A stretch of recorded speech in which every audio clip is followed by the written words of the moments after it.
The following is intended only for mature audiences. Discretion advised.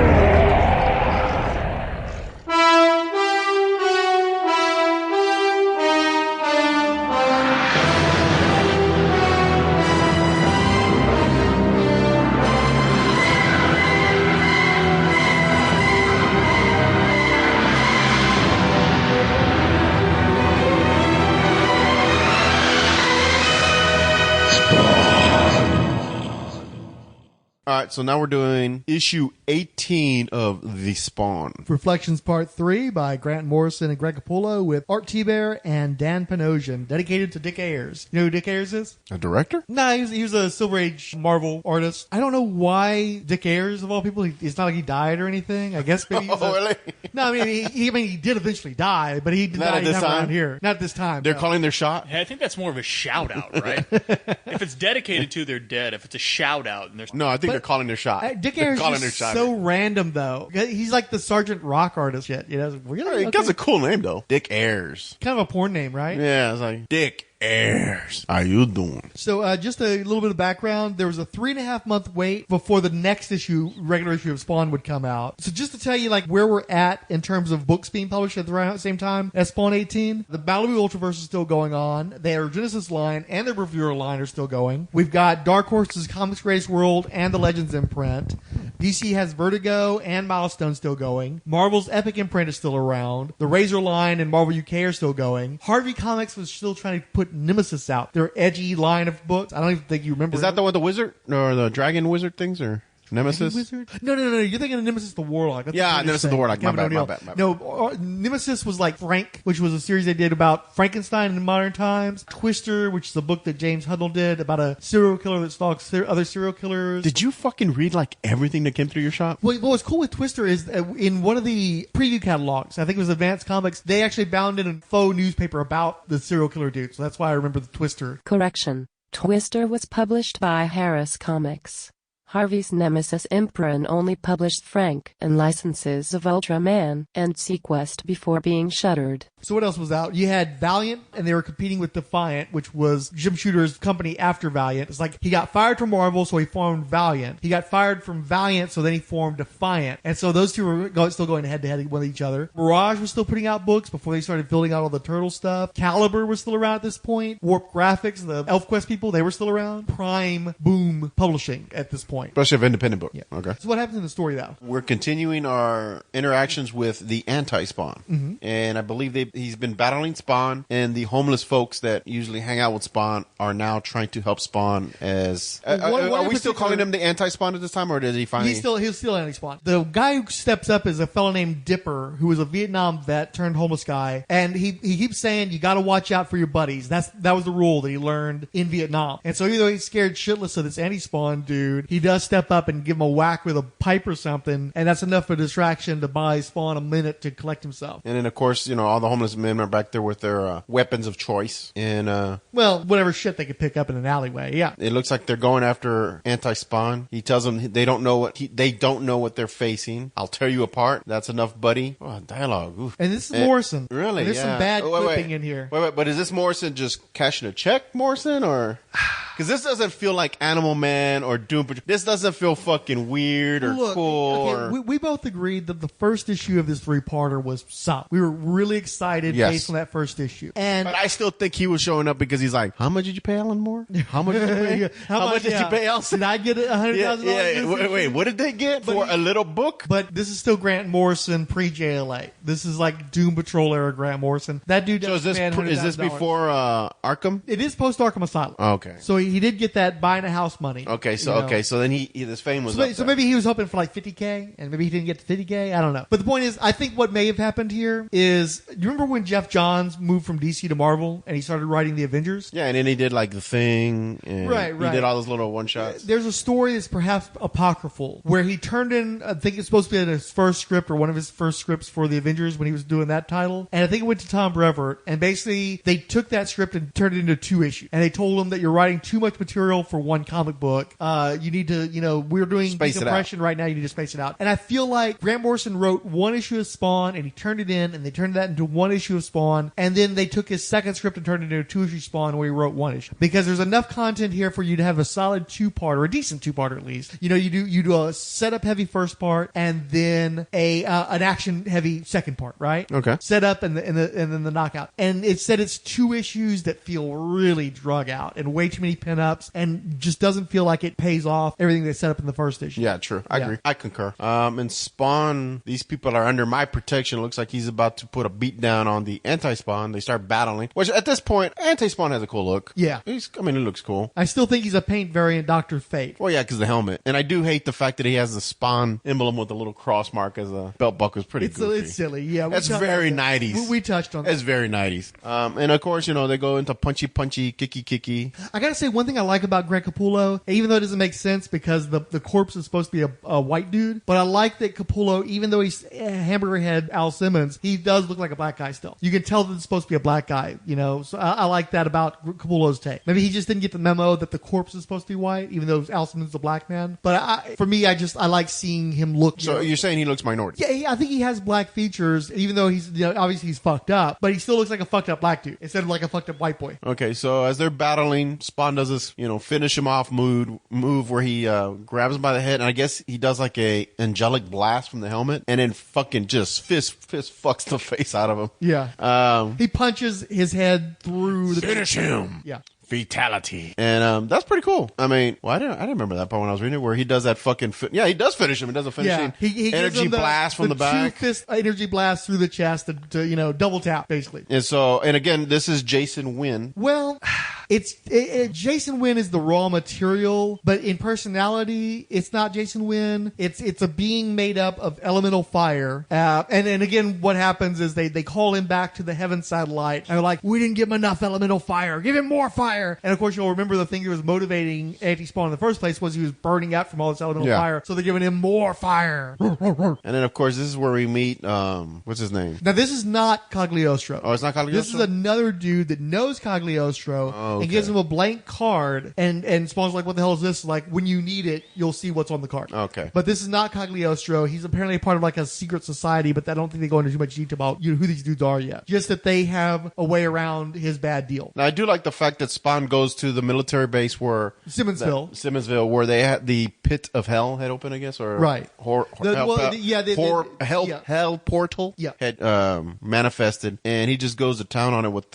He takes back his memories. There's a town made up of psychoplasm, I think it was called. Yeah. And it was his memories, and he said, like, I'm raising this fucking city to the ground. This is my memories. You don't get to have this. But he shoots the general, like, fucking point blank. You keep doing it. It's Major Vale. He's not Major. He's just because he's an old dude, don't mean he gets to be a general. Right. But see, this is the problem that I have. Then he looks like General Ross. He looks like a bunch of stereotypical comic book generals. True. But here's the thing.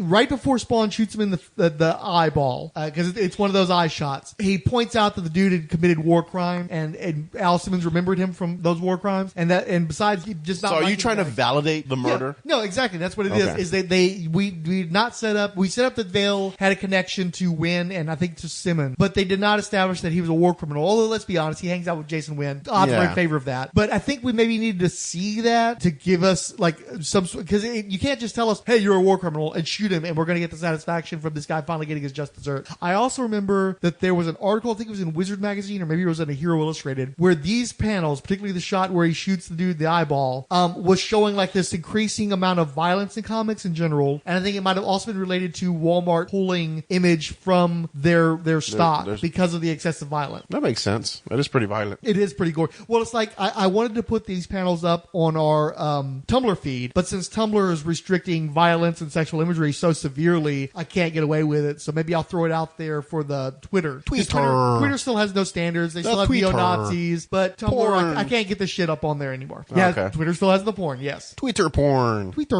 And so, okay, Al... Oh, and specifically it was in Ecuador. I just want to throw that out there. Major Vale, war crimes in Ecuador. So Okay. And so apparently the jism plasma or whatever turns into like this little magic ball that Spawn now has with him, and he takes it to Wanda? Yeah. And I guess it floods her memory. So the memories come from her mind? Al destroys Simmonsville, but he takes the one place that he still loved, this one memory. The memory that's where of this they're out on a boat. proposing- Yeah, they're out on a boat and he proposes to Wanda. And he turns that into this ball-o memory, takes it to Wanda and gives it to her so that she's like bawling as she's remembering that memory. And see, that makes no fucking sense to me because A, Wanda's married to another dude. So fuck off, Al. Quit trifling, okay? B, she has her memory. She can remember that shit whenever she wants to. She doesn't need a magic ball. So to you're remind saying her. Spawn forced this? He forced himself on her? He forced himself on her? Yeah. But also, Al's really amnesiac. Keep that shit for yourself. You let that memory keep you warm at night. You're the fucking corpse who can't be with Wanda. It shouldn't be you giving the memory to Wanda. No, he didn't give it to her. Who's married with a child. Wait, he didn't give it to her. He forced it on her. He forced it on her. It's bullshit. Yeah. It's a little creepy. It's real fucked up. It's a little creepy. Yeah. So, overall thoughts on Reflect. Big disappointment, right? Yeah, like it was a payday. So much promise, no delivery. Like I said, I'm still disappointed with the anti-Spawn being Jason Wynn. I think that was stupid, and I hate the fact that he's the anti-Spawn. He ends up being the Redeemer. Or Does that stick though? I think Jason Wynn comes back at some point, doesn't he? No, I don't He think so. doesn't? I don't Really? believe so. He said, see, that's what, because I watched the Spawn animated show, right? Oh, okay.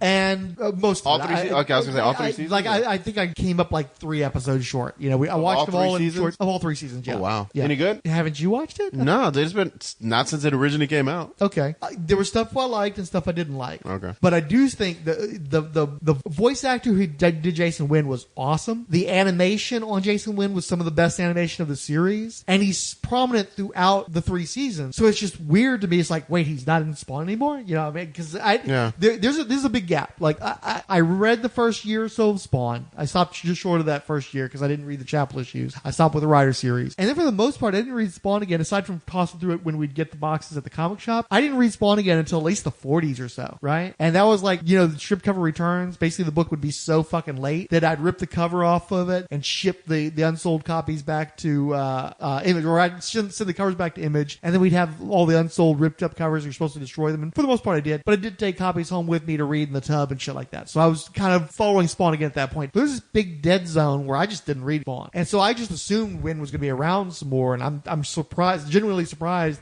that we're not going to see him anymore. I think I kind of slowly, just wandered off the Spawn trail around 25, 30. Okay. And I think I was still picking it up, but I wasn't reading it. It was always at the bottom of my pile every month, to the point where I just started putting it in the box because I wasn't reading it. And then I'm like, why the fuck am I buying this book if I'm not reading it? Yeah. And then I didn't start reading again until like other writers came in, like Paul Jenkins and all these other writers that I already enjoyed their work from other Paul books. Jenkins did one of the side books, right? Yeah. He did like Spawn the Undead, I think it was. I think so, yeah. Okay, yeah. Yeah, and I really enjoyed that, so I kind of got back into Spawn a little bit, but I never, not like the first year where I was like hardcore reading, like every book came out as it hit the stand, but I mean, rereading these, woo. Yeah. Okay. I was really looking, see, it's a real bummer, because I really, really, really was looking forward to these Grant Morrison issues. I thought that if anything was going to turn Spawn around, it was going to be Morrison and Capullo on the book, and it really bums me out.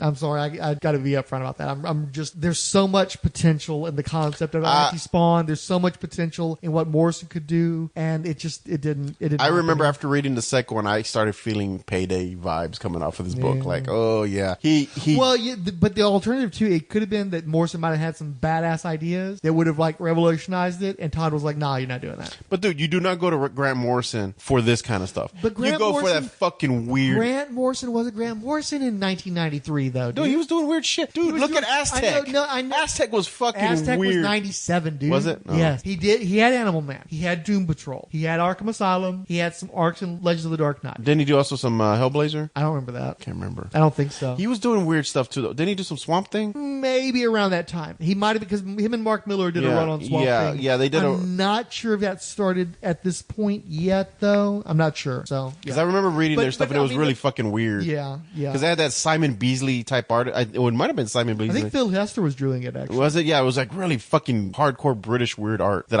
I was kind of into, and it was kind of weird. And I've skimmed that. I think you read the whole thing because you were in that Major Miller kick for a while. Yeah, I can't remember. I read so much shit at the time, but I remember, I think I want to remember, I vaguely remember like them traveling through a book or something, some weird shit like that. I have to kind of... Some weird shit like that is That sounds very the Grant Morrison. Grant Morrison, yeah. Yeah. So I think they should have let him go full Morrison on it. Just whip it out, just go full Morrison on it. It would have been so cool, like some fucking weirdness. But that's one of Todd's big problems. He doesn't let anybody go all out. I think the only person he really let go all out was David Hine, and I'm not sure that was the one to let... True. Because there was some stuff in the Hine run that it turned me off. You know, like by the end of Hine's run, I was like not into Spawn again. You know, he got me into Spawn again, and then he got me out of Spawn again. So, okay. But we got a long time before we deal with that shit. So, okay. So we done with Spawn then? Moving on?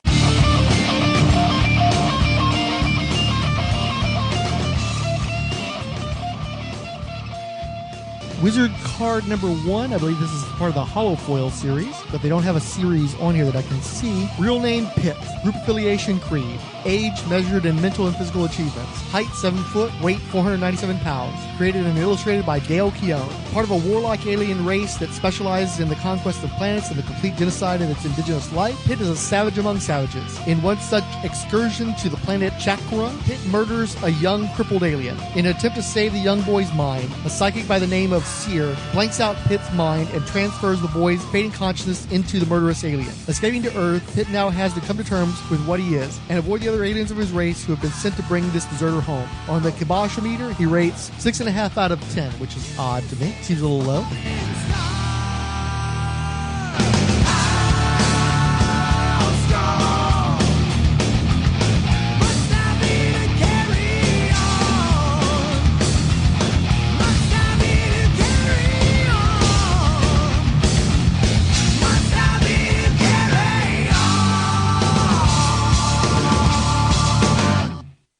In the Blood. Just a quick little rundown of where we're at right now. Okay. So Dale Keown was into like Bronze Age comics, like 70s comics. Gets out of it because he's running around with bands and shit. He gets back into comics because of John Byrne specifically. And he's basically a Byrne clone when he gets started. And you can still see the Byrne. And it's not enough for him to just be a Byrne clone. So some friends get him introduced to Bernie Wrightson. And so he loves Bernie Wrightson. And so he incorporates a ton of Bernie Wrightson influence into his work. And really, if you had to pick two guys that are the most responsible for Dale Keown's artwork, especially in that time period, it would be Byrne and Wrightson. You can see it all over there, right? Yeah.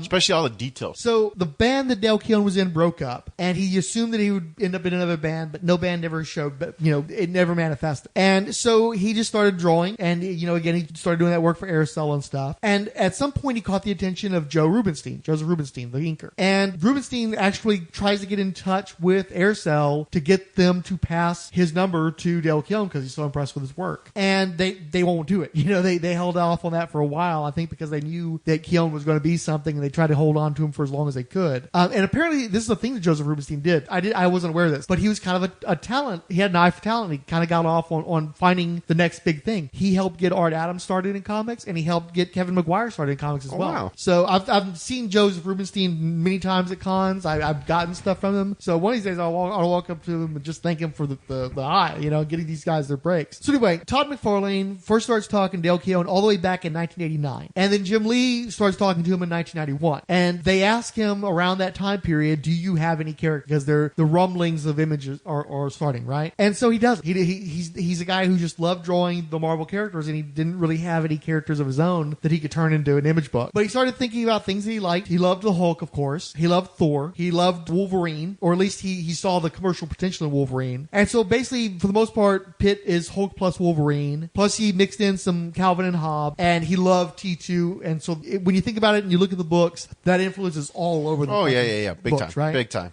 What really lured him away, because he was happy at Marvel, but he was just going to make so much more money at Image that he just couldn't turn down the money. There was just too much money on the table. So I don't want to call it mercenary, but let's be honest. There were guys who took the money on the table, and the rest of their lives benefited from doing that. And I think back to guys like Ron Lim and Mark Bagley that stayed at Marvel, and they didn't take the money that was on the table. And I don't think those those guys ever got the opportunities the Image guys got. So I don't begrudge anybody, even if it was motivated by money, from going to Image, because it changed their lives for the most part, especially in that first year. And Dale Keown was intent on staying with Hulk at least for a little while, but he was removed by Marvel ahead of Hulk number 400. They specifically said, no, we don't need your service anymore. Good day. And the truth is, he didn't want to do Hulk 400 because he wanted to go ahead and get started on Pitt, and Marvel were doing a favor by removing him. But if the dumbasses had just kept their fucking mouths shut, they'd have gotten more issues and given Image less ammunition once those books started rolling out and selling 1 million fucking copies. And apparently Pitt number 1 did sell about 1 million copies. Damn. Yeah. So think about that. Think about how he had to get at least 50 cents to $1 for each copy of that book, since he got the lion's share of the money, since he wasn't having to pay anybody else for the most part. He did the book himself for the most part. So dude got $1 million fucking dollars. Damn. So yeah, that's going to fucking change your life. No shit. And what year is this? 93. So that's $1 million in 93. Yeah, I haven't done the adjustment, but $1 million a day still ain't nothing to sneeze Probably at. a good 3. Yeah. By now standards. Well, I don't know that much. 2.5? Enough. Yeah. If you draw one issue of a comic book, because that's one issue. Let's say if he sold 500,000 copies of the second issue, that's $1.5 million. Yeah. You know, he only got like 3 issues out that year at best, but you know, that's still a $2 million year, you'd say, maybe more. Yeah, that's a fuck you year. That's fuck you money. Well, by comic book standards, certainly. Yeah. So of course, what he does, as much as he loves drawing comic books, his first love is music. So he takes that money and he makes his own studio, and then once he's got his own studio, he fucking loves jamming on his bass and shit, and he calls his buddies over, and they're all jamming and they're enjoying themselves, and then shit ain't getting drawn. It's just that simple. He loved it. Not a strong work ethic. It's not that he doesn't have a strong work ethic. It's that he's doing what he loves, and what he loves the most is rocking out on his bass, and so he's spending all his time rocking out on his bass. Paying and the shit, bills, but the bills are paid. $1 million an issue, you paying a lot of fucking bills. Yeah, but You build a studio and you still got money to pay bills. You put that shit in the bank and you can live off the fucking interest, man. Pretty quickly, Image had brought in a bunch of artists. Some of these guys weren't producing, or they weren't producing work that they liked, and a bunch of those guys got fired. Essentially, they got cut loose by Image. Dale Keown was like one of the only ones that got brought in that period that was kind of off on his own, that didn't get the axe. And so from then on, he just kept waiting for the axe to fall because he knew he couldn't get his shit out on time. He knew these books were taking 4 fucking months per issue. He knows that the Image guys really want these books produced at a faster rate. They want more books, and he's not doing it. So from then on, as soon as they cut those other guys loose, Dale's just waiting for the axe to fall on him as well. And it colors his perceptions of what's going on, and it alters his course. He's also, frankly, he's just burning out. It's a lot of fucking work. He did not understand how hard it was going to be to get a book lettered, to get a book colored, to get fucking printers, all the shit. You know, Hollywood's calling him. They're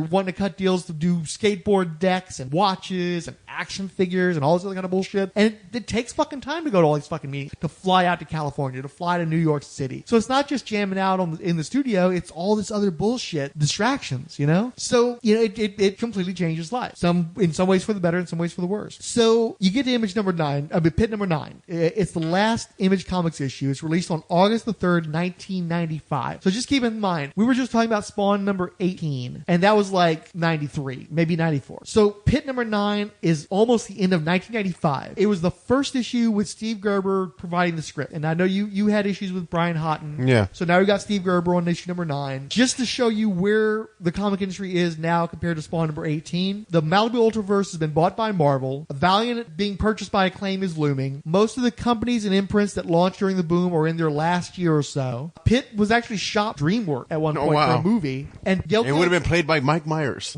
And Dale Keown's Hollywood manager recommended that Keown publish for himself because he'd make more money than he would at Image, because he'd be getting all the money instead of having to cut a check to Image for the services they rendered. So since Keown thought he was about to get Nixoned anyway, you know, just like all these other guys got it, he went ahead and self-published. He never wanted to self-publish, but A, his manager said he'd be more money. B, he thought that Image was going to get rid of him anyway, so he figured he'd quit before he got fired. Okay? I personally think that he was never in any danger, because the simple fact that he survived that culling, and the fact that guys like Todd McFarlane, who probably, let's face it, was one of the main guys who probably was cutting people, you know, wanting to say, this guy's bad for Image, let's cut this guy. He was the guy who was quality control. He was the guy who wasn't putting out a ton of books. If anybody was going to say, get rid of the dude, it was probably Todd McFarlane. And Todd fucking loved Dale Keown and thought he was one of the best artists of the generation. So Dale wasn't going anywhere. But Dale thought he was going somewhere, so he fucking quit Image. He started self-publishing, and guess what? Full bleed didn't do Image Comics with them, especially not in 1995. So Dale kind of fucked himself. But he fucked himself because Image put him through a head trip. And because, like a lot of I've read this a lot, these dudes who had these satellite companies, these guys that weren't at Extreme or Top Cow or Wildstorm, these guys that weren't connected to one of those big companies, Image just kind of left them alone. And when you're an artistic person and you're insecure and nobody's telling you they love you and nobody's telling you, don't worry, you've always got a place in Image and shit, your mind starts playing tricks on you. You're like, okay, something's not right. These guys don't love me, or these guys aren't talking to me, and you start making bold moves. And that's what happened with Keown. That's the whole reason why Full Bleed gets started. But guess what? When you're having to publish for yourself, all the shit Image used to do for him, he's got to do for himself, and it just makes him even more late. Puts even more pressure on him. It gives him even more burnout. The dude was going through a lot at this point in time. So before we dive into the Dale Keown stuff, let's look at Pitt 1/2, which was the first Full Bleed Studios release. It's dated December 1995. It reprinted the Extra Image Presents story from Youngblood number 4, and then it has a brand new loop story, Nice Girl Like You by Richard Pate. They make a mention in the story too that the name Loop, it was actually a nickname the DEA gave her because she was suspected of using trained wolves to kill her competing drug dealer. You and I both know that it's actually because she is a werewolf. Yes. So what happens in her story? If I remember correctly, she wakes up in a... This is after what takes place when... Yeah, in the previous Pitt story arc, he punched her through the chest, and she appeared to die. And so this story starts out with her in the New York City morgue. The DEA is being kept out of the loop on her death. Agents Mulder and Scully from the X-Files, not officially named, but they're obviously the likeness, are coming in. Well, to definitely Scully. No, both of them. That's clearly... That's Californication, man, right there. That's David Duchovny. They leave the coroners to their own devices. The story, even though they say at the front called Loop Story, they also do that thing where they blow up the tech and make it clear the story should actually be called A Nice Girl Like You. The coroners are kind of leering at this court. It reminds me of those stories. Way. Well, remember the stories about Return of the Living Dead where they were researching it and they went to some mortuaries to see, how it goes. And you know the story, right? Nope. Okay, so as the filmmakers are leaving to their car, somebody from the mortuary at one of the places they're looking at runs out to them and whispers to them, they're doing stuff with these bodies at night, right? These guys are doing shit with these bodies at night. Yeah, no shit. So the coroners in this comic maybe share that particular predilection. A little necrophilia is inferred here. Oh, so we're getting the origins of Lupe. I know. I want to call her Lupe too. I think she's supposed to be Loop, but I want to make her Lupe. Yeah, I call her Lupe. I'm assuming this is during but they didn't have no Lupes in London 1738. Well, I thought this. Okay, so at the time I thought I was reading that it was like the Spanish Inquisition or something. I know, right? And see, look, here's the thing that's funny about the date. I don't know why they pulled 1730 out of their ass. The last recorded execution for witchcraft was in 1682, and in the UK, or I don't know if it was actually the UK yet. I think we'll just call it England. They had the Act of 1735 that made the prosecution of witchcraft a case of fraud only. Nobody getting executed for fraud. So there were no witch finders in 1730. The chronology is fucked. I just think, I honestly, when I was reading this, I really thought it was the Spanish Inquisition. It feels that way. And Lupe is thrown. Everybody expected the Spanish Inquisition. Yeah, Inquisition. What a show. I've been wanting to watch that movie for some reason. So anyway, so Lupe's in the prison, and there's a elderly woman in there with her that's talking her up a little bit, talking about how she is a witch. Because Lupe's trying to say, I'm not a witch. I'm not a witch. She's not a witch. Yeah, she's not. The witch finder, who's pretty much like the ones from the old Hammer movies, he admits that he knew that she wasn't a witch. He got a confession out of her through torture, but he feels that if she's weak enough to lie, she's weak enough to die and go to hell. Yeah. So he's going to save her soul by killing her before the devil gets her, since she's so weak. Yeah. Yeah. So bullshit misogynist motherfucker. So basically what happens is when they throw her in this prison to wait for her execution, she's actually in there with a real witch. Not just a witch, though. But a werewolf witch, I guess. Werewitch, yeah. A werewitch who attacks her. The witch finder and his men try to get in there. She's so hungry. Yeah. So but she was pretty weak, though. Because, I mean, she got her ass handed to her. Like, they take down the werewitch pretty fast. Well, the witch finder's got silver daggers that he got from his dad, who was also apparently a witch finder. So, but how would they have known to use silver against her? Because fucking werewolves apparently running around. So anyway, the old woman is wounded. She's attacking him. He hits her one more time with a giant, I guess, a silver dagger, and has a cool effect where she kind of fades into bones. Oh, you know what? I think I was wrong. I think what happened is the witchfinder's dad actually got the silver from witches that he killed. Oh, okay. This is irony. Irony? It's irony, yep. And so they think they've defeated the werewitch. Well, they did. Go in there. They killed the shit out of her. Yeah, they did. But they go in there and they find Lupe, and they think Lupe is, they're checking her to see if she's injured, and Lupe morphs into a werewolf. Well, again, the witchfinder lets it slip that he knows that she's not a witch, and it pisses her off because he's like, bitch, you're going to die anyway. And she's like, no, bitch, you going back. And then she attacks and kills him, at which point they're... And again, she's a big purple werewolf. So you got to give credit. I don't I can't think of any other big purple werewolves anywhere. But I do agree with you. Weren't you the one who said last time that she looked like the monster from the Twilight Zone segment? I think so. Yeah, because it's not just the werewolf. She's all like You want to see something scary? No, that was just a blue face Dan Aykroyd. I'm talking about during the on the wing? the wishing, on the flight? Witchfield, the wishing him into the cornfield. Remember the kid is making all these weird monsters and stuff because he warps reality. And at one point, he makes the Tasmanian devil. Right. I think. That's right. He goes, "That's all, folks." And they're like, "Holy shit!" Yeah, that one scared the living shit out of me. Yeah, she kind of looks like the Tasmanian devil from Twilight Zone. Yeah, that kind of deformed creature, and she. I just gotta say, I think Lupe's design is way better than Zoivod's. Yeah, she looks cooler. Though this looks really fucking weird. Like the art style. Dale Keown didn't draw this, right? No, that was Richard Pace. Richard Pace wrote and drew that. Okay.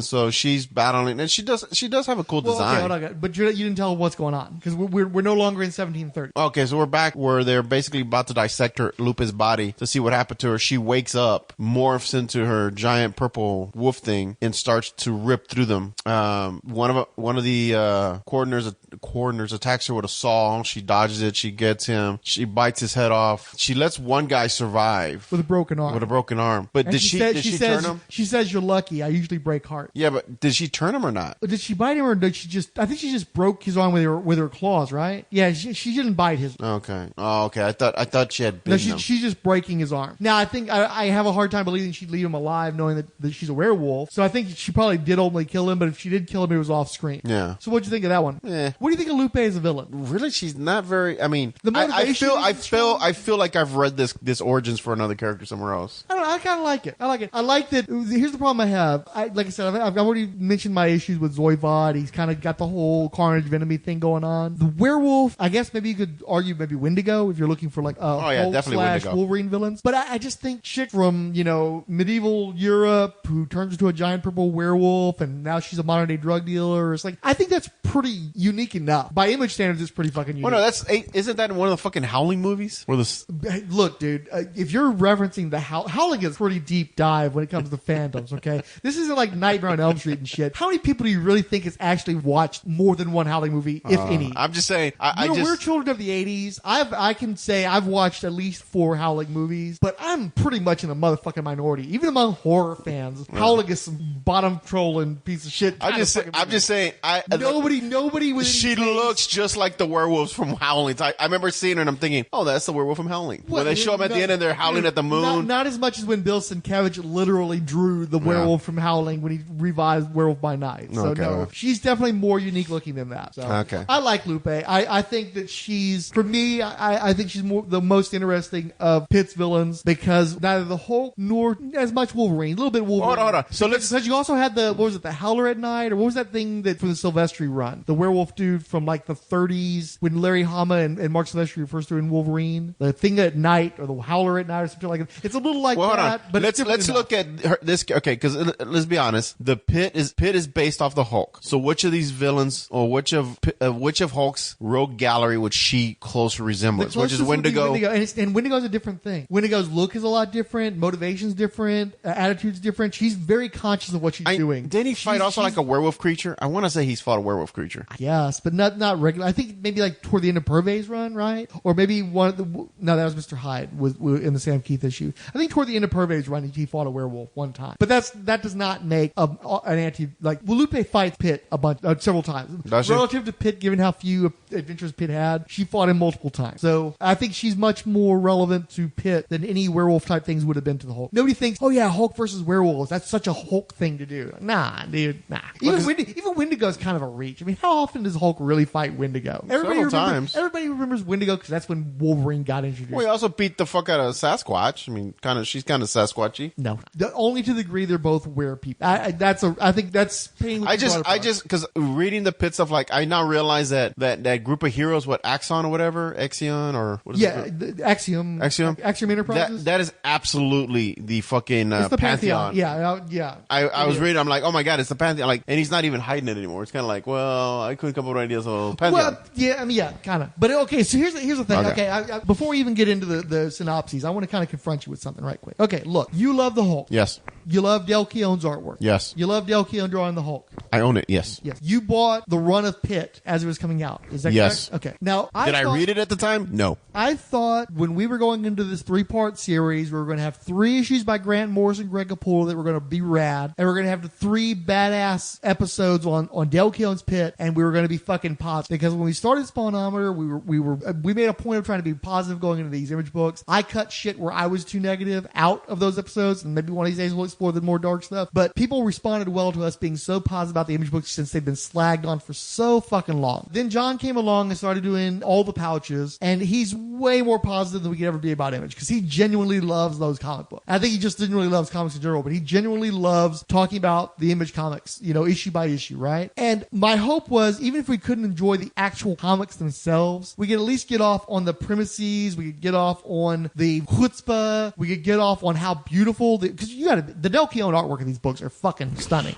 Come on. But hit and miss. There's some times where he's just... Dude, relative to actual, there's some times where he is on his A game, and there's some times where it's just some of the fucking best art the dude ever produced was on these Pitt comic books. From the inking to the coloring, they're fucking great looking. And some of the early issues, once we get into after 9 of them, the artwork takes some hits. He's rushing them, especially when he's full bleed. It's a little looser, it's a little rougher. I have to say that in this time period, as much as Dale Keown wanted to ink his own stuff, the issues that where other people inked him tended to be stronger. And surprisingly, given what a simulator he is, maybe it's just maybe I don't know if Dale Keown laid down the law or if he just had so much respect for what Dale Keown was doing that he didn't assimilate him. But I think the Joseph Rubinstein inked issue is probably the best fucking artwork possibly Dale Keown ever did in this time period. Today he does covers that are so phenomenal that I'm not sure you compare his sequential art to the spot illustrations because they're so fucking good. But in terms of like sequential art, in terms of telling the comic book story, I don't know if anybody ever got inked him as well as Joseph Rubinstein did. But he actually did get Mark Farmer to do some of the issues, and those look fucking great. The only guy I'm not too keen on inking him was Dan Panosian. I don't think that quite worked. But everybody else, this shit looks fucking great, man. And as much as I enjoy the Hulk issues had some issues too. No pun intended. It wasn't always 100%. He had some not so great issues, and he missed a lot of fucking months too. You may remember Bill Jasko kept filling in for him, and other people kept filling in for him. He couldn't keep up with the schedule, and so you're going to do stronger work if all you're having to do is draw the book and you're still not getting it out on a monthly basis. But I still think this book looks fucking phenomenal. These are still essentially Hulk stories. So why are you so fucking down on them, dude? I'm not down on them. I just feel like these are carbon copies of the Hulk story. I've read the Hulk already. It's carbon you're getting basically Hulk stories. But they're not as good. Like, you need that Peter David touch to really pump it up, punch it up. And here's another thing I want to talk to you about. Guess what? You know who Dale Keown asked to write Pitt? Peter David. And guess what? Peter David turned his ass down. He didn't want to do Hulk stories at Image, or maybe maybe it was another situation where he didn't think he could work at Image because of the animosity. Yeah, I'm sure there's a lot of factors. There's a very good chance that the Image would have vetoed. I think he didn't want to repeat the Hulk stories that he'd already done. Like, he was going forward, and if he started with Pitt, you're going to have 2 characters that are almost the same, and then you got to write 2 different stories. Like, there's going to... I get that. Well, I'm sure that what Keown was saying was, leave Marvel, come to Image, I'll pay you more. And I don't think Peter David was interested. And I do think there's a lot of other... Should have asked him that way. I think there was a lot of other politics, too. I don't think that Peter David would have felt welcome. I'm not sure that Image wouldn't have vetoed that shit. They might have fucking cut Keown loose early. Just because Todd fucking hates Peter David. Yeah. Todd hates Peter David. Eric Larson hates Peter David. Yeah. So I'm not sure that was even an option. And I think a lot of it, too, is Peter David agreeing with you. I don't think Peter David was interested in going to Image and writing Hulk stories for Image when he could write Hulk stories for Marvel. Okay. And that's fine. That's a fair... Because even near the end of his run... But I love the Hulk, but even at the end of Peter David's run, the stories, there was very little left in the tank. Right. Like, they really... It was time. Yeah, I don't enjoy those last few... No argument. But the fact is, it's not Dale Keown's fault that he kept wanting to do Hulk stories. And Marvel fired him, and he was making a ton more money for doing Hulk stories under the name Pitt. I like the Pitt. I just think he should should have really gone in a different direction. It feels a little lazy. Like, I'm just gonna draw and stuff I've already done, but I'm just gonna put a new paint, a new coat of paint on it, It's such and some fucking claws. pretty paint, dude. Yeah, dude, but I'm not, but I fell for that shit in my early years where I bought pretty art with shitty stories. And I can't, guess what? Those books are in my fucking box, like holding other shit up. I don't care about those. Then I have books that are great writing with decent art. Those are my prize books on the shelf that I enjoyed to go back to. You're the one that taught me that writers were important.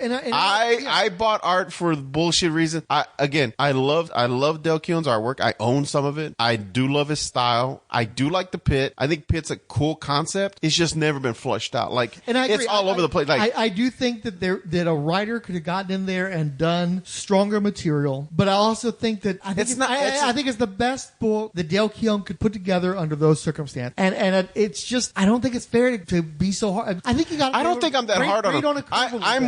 I'm more harder on like Layfield but I and think- Sylvester. I think I'm harder on them. Dale Keown, I mean, the artwork is good. There's sometimes it's great. The art and is fucking great. There's sometimes it The dips. coloring is it goes fucking up and great. down. He has his obsession with dogs.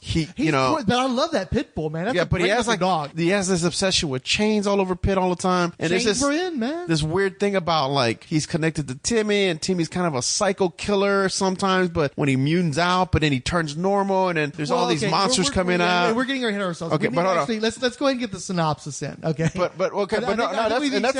even at 9. Let's get in there. Yeah. Now, okay, this is great artwork. Yes. Well, okay, before you get to 9, though, we still got to cover, okay, the In the Blood one-shot, still by Richard Pace, who did the Lupe story. What happens in the Blood? Which one is that one? The one right there. Oh, that one, dude. That was a fucking mess, dude. I don't know. He seems, because I read him out of order. Yeah. I kind of fucked up there because I read 9, 10, 11, 12, 13, 14. And then I went back. That's why I had to ask you, where does this fall? Because I sent you a text telling you to read it first. You didn't read. You didn't. But you read half the 6 issues here at a Max house. You know. But I'll be honest with you. When I was reading these books, I for some reason keep thinking when it turns into Full Bleed, that's the like almost like the reboot. So I didn't realize it was still connected to the original. And that's what threw me off. Into the reboot. Yeah. So I'll tell you what. I'll summarize In the Blood. Okay. Save you a little trouble. Okay. So you've got it's written and drawn by Richard Pace. So obviously the art style is much different from Dale Keown. Richard Pace, more like he doesn't draw like Neil Adams, but he's in that vein. You know, he's in that kind of continuity studios mold. He's more exaggerated. He's more like a Tex Sierra or a Mark Beecham. He's not as good as them, but I think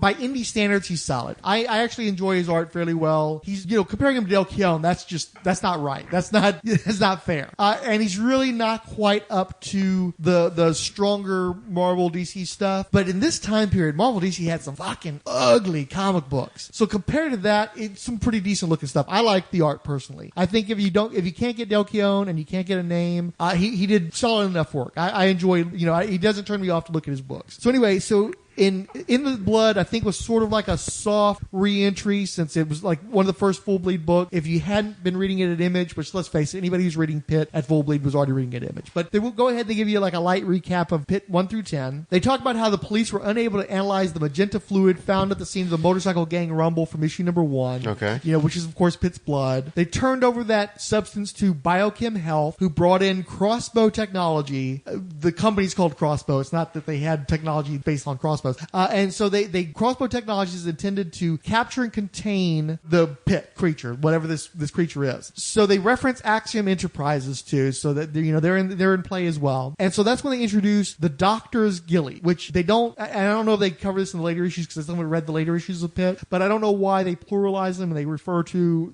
the Doctor's Ghillie as they when it's an individual codenamed Think Tank he's the leader, a dude in a suit with a giant brain. The leader, and more specifically, it's not the leader from the Silver Age who has the big, tall, green head. Yeah. It's the Todd McFarlane leader that's all pale yellow. He has like the jaundiced and lumpy. No, he has the broccoli head, kind of like the two giant lobes type thing. He's kind of got an elephant man head, but he's got a normal face. But he's the fucking leader. Yeah. Okay. And he's got close cropped hair that's like tiny little jagged. Some kind of weird metal brace that's keeping his head up. A neck brace, I think. Yeah. Because his head's so big and swole that he needs a brace. Because he's the leader. Yeah. Yes. So this guy, I think, runs crossbow technology Technology, I think is the company that he runs. And so they decide they're going to send some outdated technology against Pitt because they know that he's in the, what is it, Connecticut or New Hampshire? Where's he at? Connecticut. Connecticut. They know he's in the Connecticut area, so they send this outdated machinery, an M3 Armadillo battle suit, and an M12 Jackrabbit robot. And so they, manning these things is a Delta-class psychic. I don't know what a Delta-class psychic is, but it's somebody with psychic powers running this robot. The psychic actually tries to do a telepathic or psychic attack against Pitt, and Pitt is able to reverse that psychic attack back at the dude and basically melt his brain and make him like have nosebleeds, like gushing nosebleeds and shit. So for once, they've referenced this multiple times in the Pitt comics now, where how he's able to latch on to the aggression and send it back at the aggressor, and they never made it clear what the fuck that meant. But apparently, for instance, he can reverse a psychic attack against somebody. So we have some idea what that means now. He doesn't. I don't know that Pitt necessarily has psychic powers, but he can. He will shoot eventually. The powers back at sure somebody. He will eventually. So the dude ends up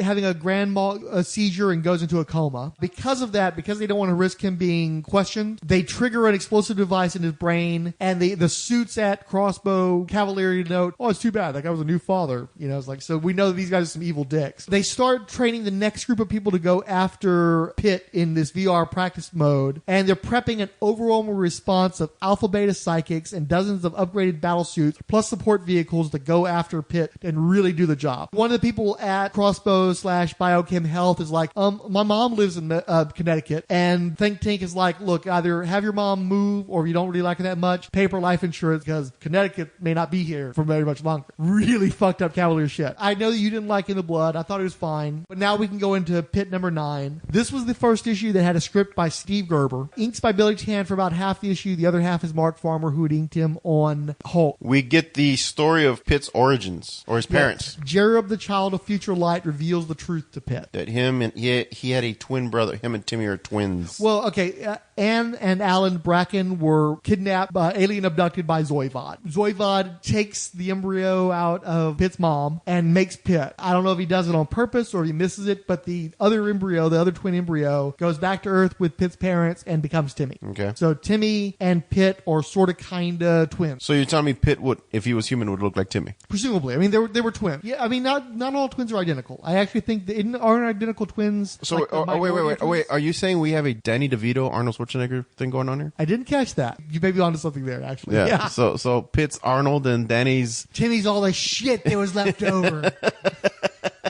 But he's the smart one and Pitt's the dumb one, kind of like Arnold. Pitt's not dumb, though, dude. Pitt's actually fairly bright. When he, He fucking hangs out in the woods with a pit bull and shit, but he speaks in complete... He's smarter than the Hulk was most of the time. Not smart Hulk. He's not smart Hulk. I'm just saying. Okay. So... He's not, but Pitt's not dumb. He can talk. Well, dude, he buries a head that comes out of the ground and fucking attacks him and almost kills him. Okay. So this is the head of one of the bounty hunters that came after him in the early issue. And it's got basically a booby trap that goes after him. At this point, Timmy's getting picked on at school. Did we mention that the pit bull that the hunters had let loose in the early issues is now like his pet and hangs out with him and shit? Yeah, okay. And I guess Timmy's getting picked on because he's smart or he's... God damn. Okay, so Timmy's all dead-eyed from having had Jereb in his body for a while there, and it kind of fucked him up. And then Jereb leaves, and he's just sort of like this zombie who's making his way through but he's school. Fucking smart as shit, though. He's smart, yeah. Because they're literally talking about space, and he's like, Alpha Centauri is 4.3 light years away, unless you count the... And so you're throwing your little fucking fits over there. I'm like, I remember that. But he's also like fucking like dead-eyed. He's all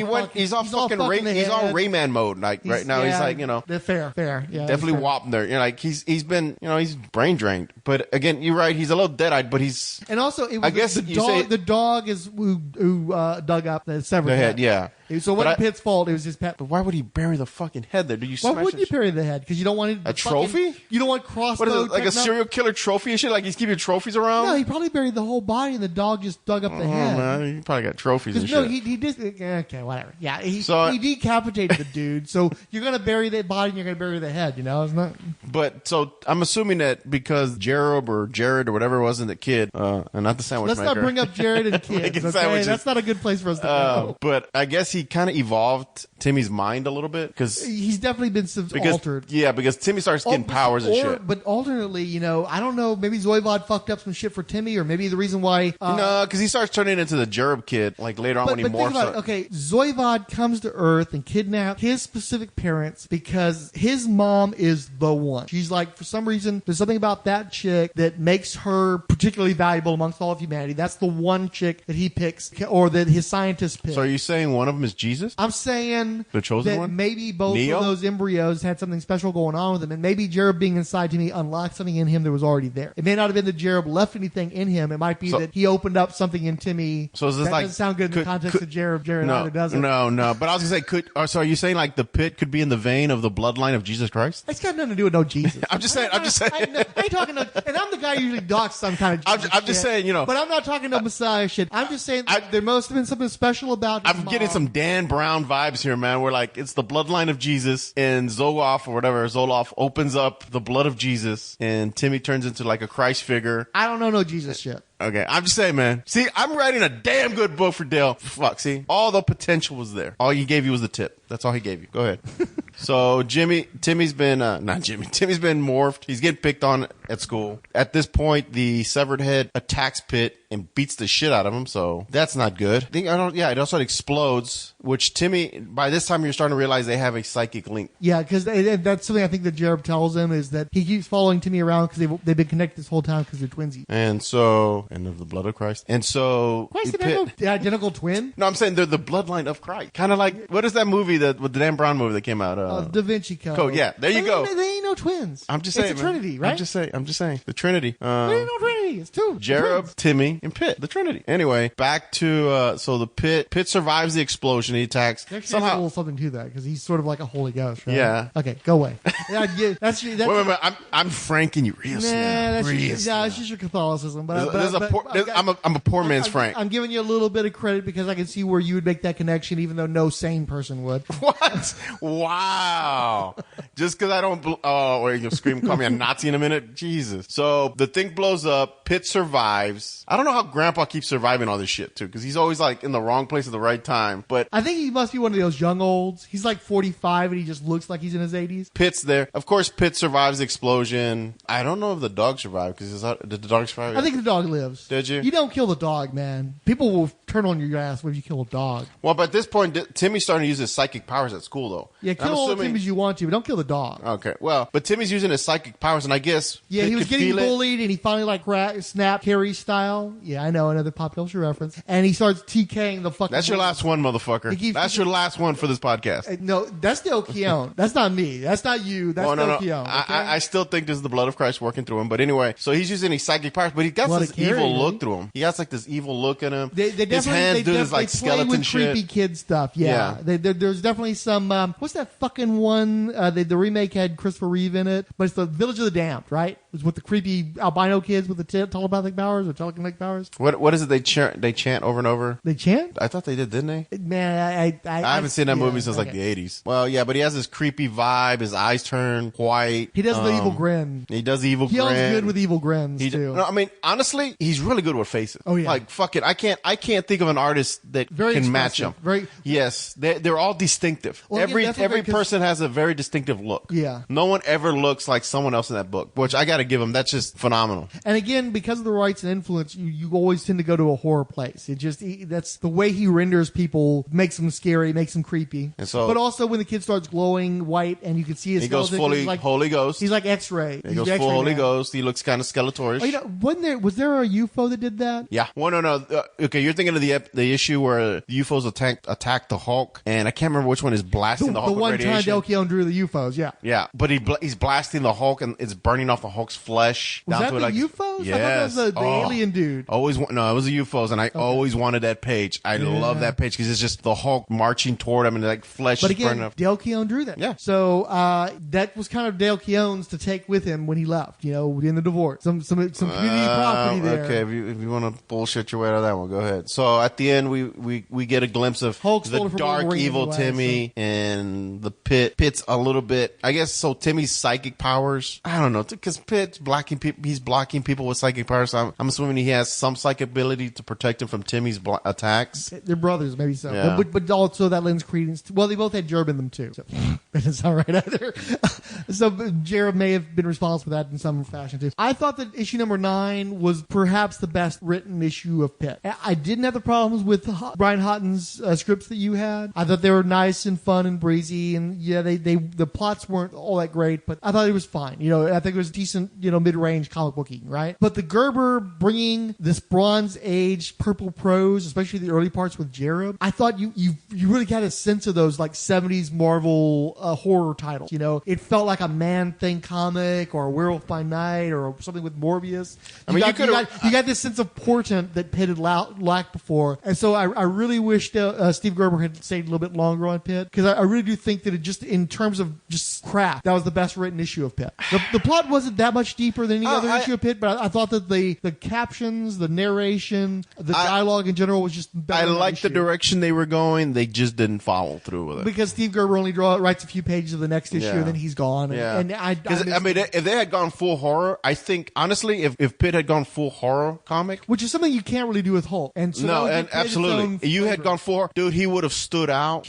I think he would have outpaced Spawn, because Spawn was supposed to be the horror book, and it turned into more of like this weird supernatural heaven and hell. That's another fucking thing too. Okay, where you have already werewolves in this, but you're talking about dudes who do horror well. One guy I think who does horror fairly well is Paul Jenkins, for instance. Yes, and Jenkins did have a run on Hellblazer. Once again, Dale Keown asked Paul Jenkins to write Pitt, and Paul Jenkins said, why don't we just do a crossover with the Darkness? I can write Pitt in the context of a Darkness story, so I don't have to do a bunch of research on Pitt. So once again, Dale Keown reaches out to a quality writer to help him live his best life. And once again, this writer's like, nah, pass. I'll just, throw Pitt into the shit that I'm already writing. Keown can't catch a fucking break. And let's look at what's always the common denominator in this stories of writers dealing with Dale. Is there something maybe with Dale that we don't know about that was not working out? Are you saying it's a Dale problem? Could be. I mean, you get a lot of money like that. I don't know. You get a lot of fuck you. You get a lot of fuck you money. You become a fuck you kind of guy. Or maybe he wasn't throwing enough money at them. Or maybe he didn't sell himself. I just find it hard that these guys would be like, well, I don't want to write your comic. But I just want to. But I swear to God, if you come up with one more story where like, by the way, did you know Alan Moore almost wrote a fucking Pitt issue? And Alan Moore was like, you know what? There's not enough weird spacey naked women in for it. Then I'd be like, okay, it's all Dale. It's all Dale all night. I want to get you to a positive place. Because just picture if one of these guys had stayed yes and stuck with it. How cool Pitt could have been. I think the potential was still there. I think Dale should have been like, okay, y'all don't want to do it. Let me do something weird. Let me look at what everybody's doing at Image. Okay. Let me make Pitt a horror book. Mm-hmm. And it's a dark horror. A lot of blood. I mean, I'm already slashing. I'm killing. Let's take out the alien portion of it because that's getting kind of goofy. I already got a werewolf. I think the hard sci-fi, not hard sci-fi, but I think the science a sci-fi slant would be okay. I think the science fantasy was also helping to differentiate with the Hulk. You could. At the end of the day, Hulk still comes back to superheroes. True. It had been sci-fi horror. But what you do is you bring in the horror, you bring in zombies, you bring in demons, you bring in vampires, and even the space stuff, and that would have made him interesting because it's a horror book. He's a monster amongst monsters. Is he worse? Is he better for mankind? I mean, who knows? You could play with it a bit more. Right now, it's just kind of like we're just bopping around. Like, well, I'm fighting my evil space dad, Dark Vador, and I got a twin brother, and we might be the bloodline of Christ, and like it's just there's not like a lot of direction. I like these books. Again, the artwork is great. They're throwing a lot of shit at the wall. I admit, and they're waiting to see what sticks, and that's what they're going to go with. I don't even know it's about waiting to see what sticks. I think it's just like, what are we going to do with this issue? Because then you got fucking the Pantheon there, and then you got. I think it's closer to the story of John Carpenter writing Halloween 2, where he does Halloween, and he does a few other movies that end up ultimately becoming cult favorites, but in their day are big commercial flop. And so they say, here's a whole bunch of money, go do Halloween 2. And as much as he doesn't want to do Halloween 2,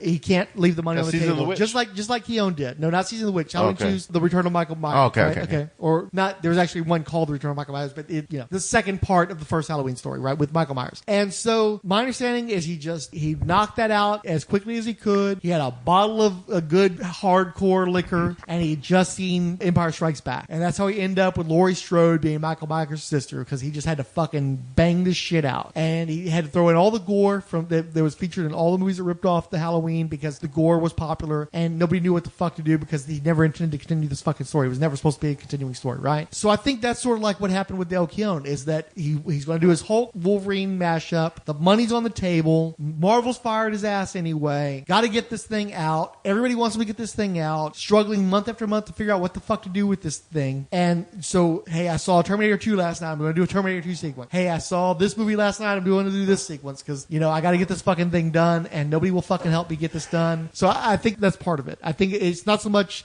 see what sticks. It's get me through this issue. I'll give you that. So in this issue, we got 4 whole pages of Gerber's script. Yeah. Dale Keown's first issue, writing it entirely on his own. Well, this one, Timmy goes full, where do you go? Firestarter. Yeah, just batshit crazy. And again, he's beating up Pitt with like a fucking hockey stick and shit, which was kind of weird. He's employing elementary chakran metaphysics, chakran being the Jereb's people, the dead people, I think. They got genocided. And he's basically drawn Pitt into his mind and they're having a psychic battle, a la every third So that makes sense why Pitt, the size difference. I remember that was when I was first reading this was bothering me. I'm like, wait, is Pitt now the same size as him? Like, I remember thinking that was really weird. Yeah. But yeah, you're right. They're battling inside the mind. And he's got claws and he's got hockey sticks that can do damage to Pitt. And it's basically, it's like a Freddy Krueger thing. Yeah. Oh, absolutely. Dream Warriors. Here we go. They're battling and he's about to beat the shit out of Pitt. And then all of a sudden, Zemo comes shooting out of Pitt and attacks Timmy. And Timmy and them are going back and forth. And of course, I thought it was kind of cool the whole time this is going on. They're both like frozen in front of everybody. Yeah, everybody's just seeing them like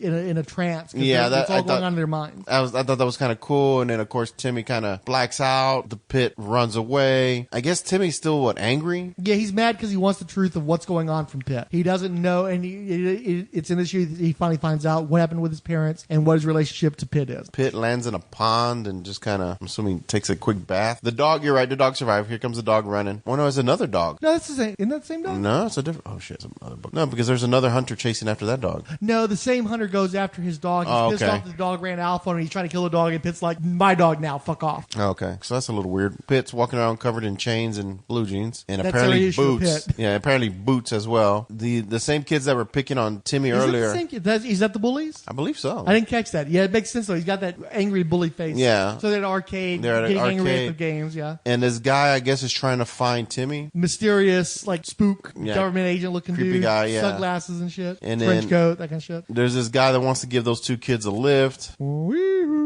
Yeah, also named Jared. Very Kincaid, Billy Kincaid feel Billy Kincaid, to it. Yeah. Call back. And so Pitt is now checking on Timmy. Grandpa tells him to fuck off, pretty much. So Pitt's I think he offers him the barn, and Pitt's like, "Fuck you, I sleep where I want." Yeah, I'm going to the woods. I'm gonna go sit in the rain in the woods and get hit by electricity apparently all night. And as he gets struck by electricity, that's when this, I guess, like a hunter comes out. It's one of the guys that was chasing after Pitt originally. Yeah, it's the dude with the scarred face. Yeah, but he's in like Quag, this weird. Quag, the lieutenant of Roth, First of his name. Yeah, who failed to contain Pitt in the earliest issues, and now he's back in this giant like porcupine man suit. Yeah, porcupine guy. Yeah, from the Marvel books. So we go to Pitt number 11 with inks by Dan Panosian. So let me guess, Gerber, whatever, wrote what, 4 pages of that? And that was 4 pages, yeah. The best 4 pages. The part about elementary chakra metaphysics was totally Steve Gerber, yeah. So 11 starts off with, is this kind of like the origins of Pitt? Yep. That's why I asked you earlier. Yeah, so basically the way that Quag, whatever the hell you call him, is able to subdue Pitt is that he shoots him with a memory gun. It basically restores a bunch of Pitt's lost memories because he was, like many Image characters, an amnesiac. Which at this point is an Image cliche, I'm afraid, because Spawn's an amnesiac, Savage Dragon's an amnesiac. Oh shit, I never put that together. There's a whole bunch of them. Were any of the Youngbloods? Not off the top of my head. No, I don't think that. What about Supreme? Maybe Die Hard. Oh, yeah, Die Hard. Yeah, that's right. Yeah. Supreme? I don't think he had amnesia. I think he was just fucked. A dick. You know? He definitely a dick. Big dick. Quag. Max? Was Max? The Max? I didn't read a lot of Max. He's batshit crazy. That's right. He does. He never knows where he's at if he's in real. Got memory gaps too. That's right. Holy shit! Is that like the running like gag in there? Like all our characters don't know who the fuck they are. We haven't figured out the backstory yet, so we all have amnesia. Or we have amnesia. Yeah. Wait. There has to be one more. If there's one more, dude, we win the lotto. Like there's the Max. I'm sure there's another one. Does Pitt. Lori have any memory loss? Pitt. Well, there you go, Pitt. Yeah. So he's shoots him with a memory gun, and so Pitt is overloaded with lost memories from his childhood, and that's what subdues him, at least temporarily. So what's... Well, he's kind of remembering when he was in this containment when they were traveling with him, and Pitt doesn't look Pittish yet. He's Pitt, baby, Yeah, he'll he's- do the same for you. yeah, he's kind of he's kind of hairless. When your world looks kind of weird and you wish that you weren't there. Just close your eyes and make believe, and you can be anywhere. I love adventure. I love romance, and I'm all bad. Wow, fucking. You know the Muppet Wait, Babies how theme, many don't you? hours? Wait, how many hours have you slept? I just want to throw that out. You know the Muppet Babies theme, right? No, but No? you terrify the fuck out of me right now when you start going in a voice. If you start arguing with yourself in a moment without me on the mic, I'm really fucking concerned, man. So apparently there's an alien form. Pitt's a test tube baby, and we sing like baby Pitt, who's basically like a small, bald version of Pitt with like super deformed Roberto Ramos giant hands and feet. Yeah, but like And don't they claws. talk about how the Creed race? And every time I hear Creed, I keep hearing the sound. With arms wide open. Yeah, I keep hearing that shit every time. Oh god, it's fucking horrible. Anyway, What's this life for? oh god, why did you call him Creed, you bastard? Oh, what's his life for? Oh my god. Anyway, Shout out Scott Stapp. Friend of the show. so anyway, Creed is singing along, and apparently every time they conquer alien races, they put them to work. Yeah, they're imperialists. Yeah, so Well, they're genociders too. Because what they do, they annex these races and they work them to death and take all. they the tariff the hell out of them. And then if they, sort of like that, yeah. And so the aliens are basically, I guess, taking care of Pitt. They definitely look like the gray. They're definitely the grays with the gray skin and the big eyes. And, It's one of the races that the Creed have enslaved, and they're the gray aliens. the classic geneticists. alien abduction Yeah. gray aliens, basically, except a little goofier looking. Are they're scientists, and they make this test tube baby for Zoivod. That's baby, But is kind of toddler. I'd say toddler Pitt is basically where we're. So is Zoivov like a different type of race besides these like? He's got something going on. Yeah, he 'cause does not. He does not look like Creed at all. Yeah, because There's no semblance. the Creed look kind of. I mean, Pitt is half breed Human? and half human, And then- he and looks more and like a tad of Creed. Zoloff on top. And he really doesn't look anything like Zoivod except for the claws, I guess, and maybe the teeth. But he talks about his DNA's But in him like as well. Roth, at least is all like obsidian, so that looks Yeah. more like Zoivod. Creed is basically one of the. I mean, Pitt is basically one of the Creed, but just with somewhat deformed features in the claws. That's the main thing that separates him. The fangs. Otherwise, he looks like one of the Creed. Okay. Well, they show up and they think they're going to take him out because it's just a harmless little pit. There's because the Creed are already warriors, and there's a whole group of warriors going after the Pitt. Escapes from his test tube, and he's running around the station like an alien from the Aliens movies. And Actually, kind of looks like a brood. he does look like a brute. It's Yeah. true in the face. The big red eyes, the big Sure. teeth. Yeah. Very Slavering. brutal. Yeah. Yeah. He just rips the shit out of the breed. Yeah. And then, they blast them. Because, they kind of look like Jim Starlin's breed a Yeah. little bit, too. Oh, that's a little bit, yeah. Starlin-esque characters, anyway. But is this where they do Quad gets his face ripped off? Yeah. Well, they shoot him. They think they kill him. He walks up. Pitt takes a chunk of his face. The other guys look up. What's fucking me up, I know now, because I've actually written a Who's Who style synopsis of these stories, and because he's not called Pitt yet, I refer to him as the half-breed over and over again, and that's why I keep wanting to call him Breed. Now he's not Pitt Now yet. I have Cher in my head. Yeah, Half breed. but he's not Fuck. Pitt yet, the hybrid. He's Cher. So Cher is angry and she's just whipping ass. She's cutting through him. What's his name survives the dude in the porcupine Quag. suit. Yeah. What's his name? Quag. Quam. Quagg.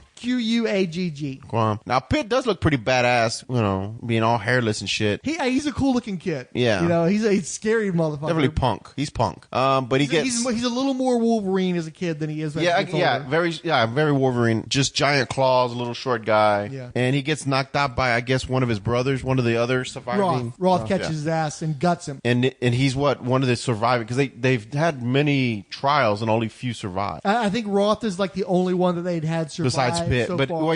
Roth, because Roth is just straight Creed and Zoloff, and this one is human. Right. Zoloff, he's a mixture. He's a three-way. Yeah, hybrid, he's kind of a mixture. So they're kind of surprised he survived, and Roth thinks, well, that's nothing. I got Hey, him. I'm the prince. You know? I'm the only prince. I'm the next in line. We're going to dump your corpse somewhere so they're going to burn the labs and nobody's going to ever know you ever. You're just going to be another one of the failures. And then Pitt wakes up and just fucking puts a beating on that ass again. He's got the Wolverine healing factor, yes. He's actually literally comes back from an apparent physical death to rip up these motherfuckers. But I guess, what's his name? So in the modern day, Quag thinks that he's got one over on Pitt, but then Pitt recovers, except that Pitt no longer has his conscious mind. He's in full Wolverine Berserker mode and just rips Quag to shreds. So apparently, even though it looks like Quag's died a few times now, this time looks like for He's sure done. he's done this time, yeah. What's this life for? And so that's issue Not 11. here anymore. That was issue I won't 11. settle no goddamn score.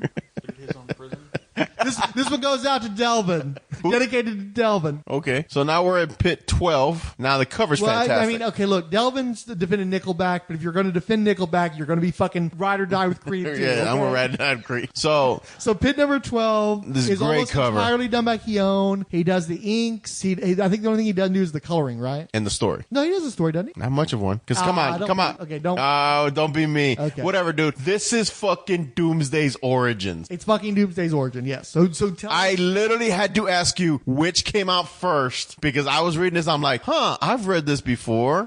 Who does he kind of look like now? Fucking Doomsday? Swig of Scott. All right, god damn it. Michael Myers and Stroder's brother and sister. Pound this typewriter. Yeah. It's Doomsday's origin. Yeah, I mean, he lands on the planet. There's a bunch of failed experiments, and I'm just waiting for him, like, to die, come back, die, come back, die, come back, get stronger, and stronger, faster. I don't think they ever completely finished the origin, so I don't know that It that's probably not went what that was gonna route. happen. But he only dies the one time that we see. But obviously, there's a whole mound of other dead failed experiences. Yeah. And they're all dumped in this pit on this lifeless planet that's got spikes all over everything. Kind of And like it's- the planet that Doomsday landed on. And it's so spiky that even Pitt's struggling to get around and survive on this thing. And at this point, okay, so if him and Timmy were taken out at the same time. Timmy's what, 10 years old, maybe? I think he's 9 at this 9? point. Okay. So we're saying Pitt is probably what at this time? 7 or 8 years old? They're twins, So same age. about 9 years old. Brutal, man. Brutal. Man, little Hercules got nothing on him, I gotta Yeah, tell you. I was like, fuck. So Pitt just finished off. How big is that motherfucker gonna get when he's full grown? You know? Well, okay, so we go back, and the dog is now scratching at the door of Timmy's house. I believe Pitt told him to keep the dog in the house because he wants him to take care of the dog. Grandpa's throwing Brecken or a whatever the fit hell about his it. name is. And let's see, Timmy seems cool with this shit. He likes dog. Boys Yeah. like dog. And then we're reintroduced to the fucking Axion of this world. This chick. Yeah. What's her name? Detective. Kyrie Bobby Chase. Well, yeah, there you go. Bobby Chase and what was it, Cyron and the dinosaur dude. Yeah. That's the group, right? So Axiom hacked Think Tank's computers, and one thing I thought was weird is even though they give like Crossbow Industries and all the other names in the blood, Yeah. from here on they act like the entire organization is just called Think Tank. So they hacked Think Tank's computers for footage of Pitt taken from In the Blood. I think they literally stat in some panels from the comic book, which looks weird, contrasting Richard Pace's art with Dale Keown's artwork. Yeah, it does look weird. The coloring's weird. And then all of a sudden, so Pitt's kind of flying in the air. He gets struck by a laser, lands on a farm as this guy comes out of a porta can, lands in the porta can, and these robots appear. It's 6 M15 upgrades, completely remote tracker killers. So, yeah. Or big giant robot. And they start attacking Pitt. Pitt's going up against These them. are the dudes that they were hard selling. We're going to blow up all of Connecticut in the blood. Okay. Oh, okay, so these were the ones? Yeah. But again, Pitt's in full berserker mode, so he starts tearing ass on these motherfuckers still. And at this time, what's her name again? We flash back over to Bobby with Axiom, And we find out that that girl that we didn't know who the fuck she was in the earlier issues because they never identified her. She's the daughter of Professor Holdsworth, and I think that her code name is Envy. And she and Soros are going to investigate Think Tank Lab to see what they're doing with these giant robots that they keep sending against Pitt. So it's very convenient that Axiom decides to investigate these dudes as Pitt's actively fighting them. Well, they It's find out. convenient, Yeah, I but they should find say. like some kind of signal, don't they? Yeah, I think they're tracking a signal Like from a where signal- Pitt's being attacked Yeah. back to Think Tank. And so they're tracking it while Pitt's fighting these giant robots, and these robots are acting kind of weird. Like, Very aggressive. Yeah. Weird. Like they've got like PlayStation. What what is the when they show up, they find two kids thinking they're playing a game in VR. The Axiom trace, They're going Pacific Rim with these kids controlling the mech. So that's why the dude was hunting kids in arcades in the previous issue. Yeah, because they're using them as pilots for these robots. And so these kids just think it's a game. They have no idea. So they don't realize. So they actually want to smash the farmer. They won't have to win the game. They won't have to explode their brains if they lose the fight this way, I guess. And so luckily, right before they kill the farmer. And by the way, I was just about to give Keown credit for anticipating Pacific Rim with this, but then I remembered that I think Ender's Game was already out. So this actually, I'm thinking Robot Jocks. Robot Jocks too, but also Ender's Game. Orson Scott Card's Ender's Game. Oh, sure, yeah. Out then I remember going to see Robot Jocks in the theater and being fucking. Because even Robot Jocks were still adult pilots. Yeah, so true. These are kid pilots. So yeah, it's totally Ender's Games. Yeah.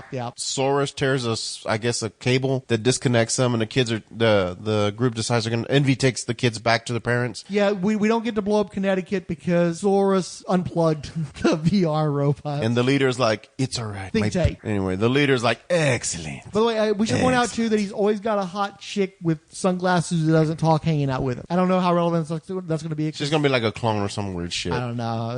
I've flipped through some of the later issues and some shit like that. Yeah. And then at the end of this book, Pitt's brother. What's his name? So vile, so raw. And really, besides being the black version of Pitt and the bald version of Pitt, the other major difference is he consistently wears boots, where Pitt sometimes runs around with his little claw-toed feet. Oh, and this happens in the northwest coast of Canada, so finally Dale Keown's starting to own his Canuckiness. His Canuckiness? Okay, so now we're on issue 13. Yes, by Keown again, naturally. So in this one, so this is where the brothers fight. Well, and we also get a flashback to when Kite blew Roth 3 miles from the battle site, which successfully KO'd him. So technically, Kite won the battle with Roth. Okay, and he got frozen in snow. And he was temporarily incapacitated by Kite. Yeah. And I guess he's hunting Pitt, but can he sense Pitt? Because they don't really.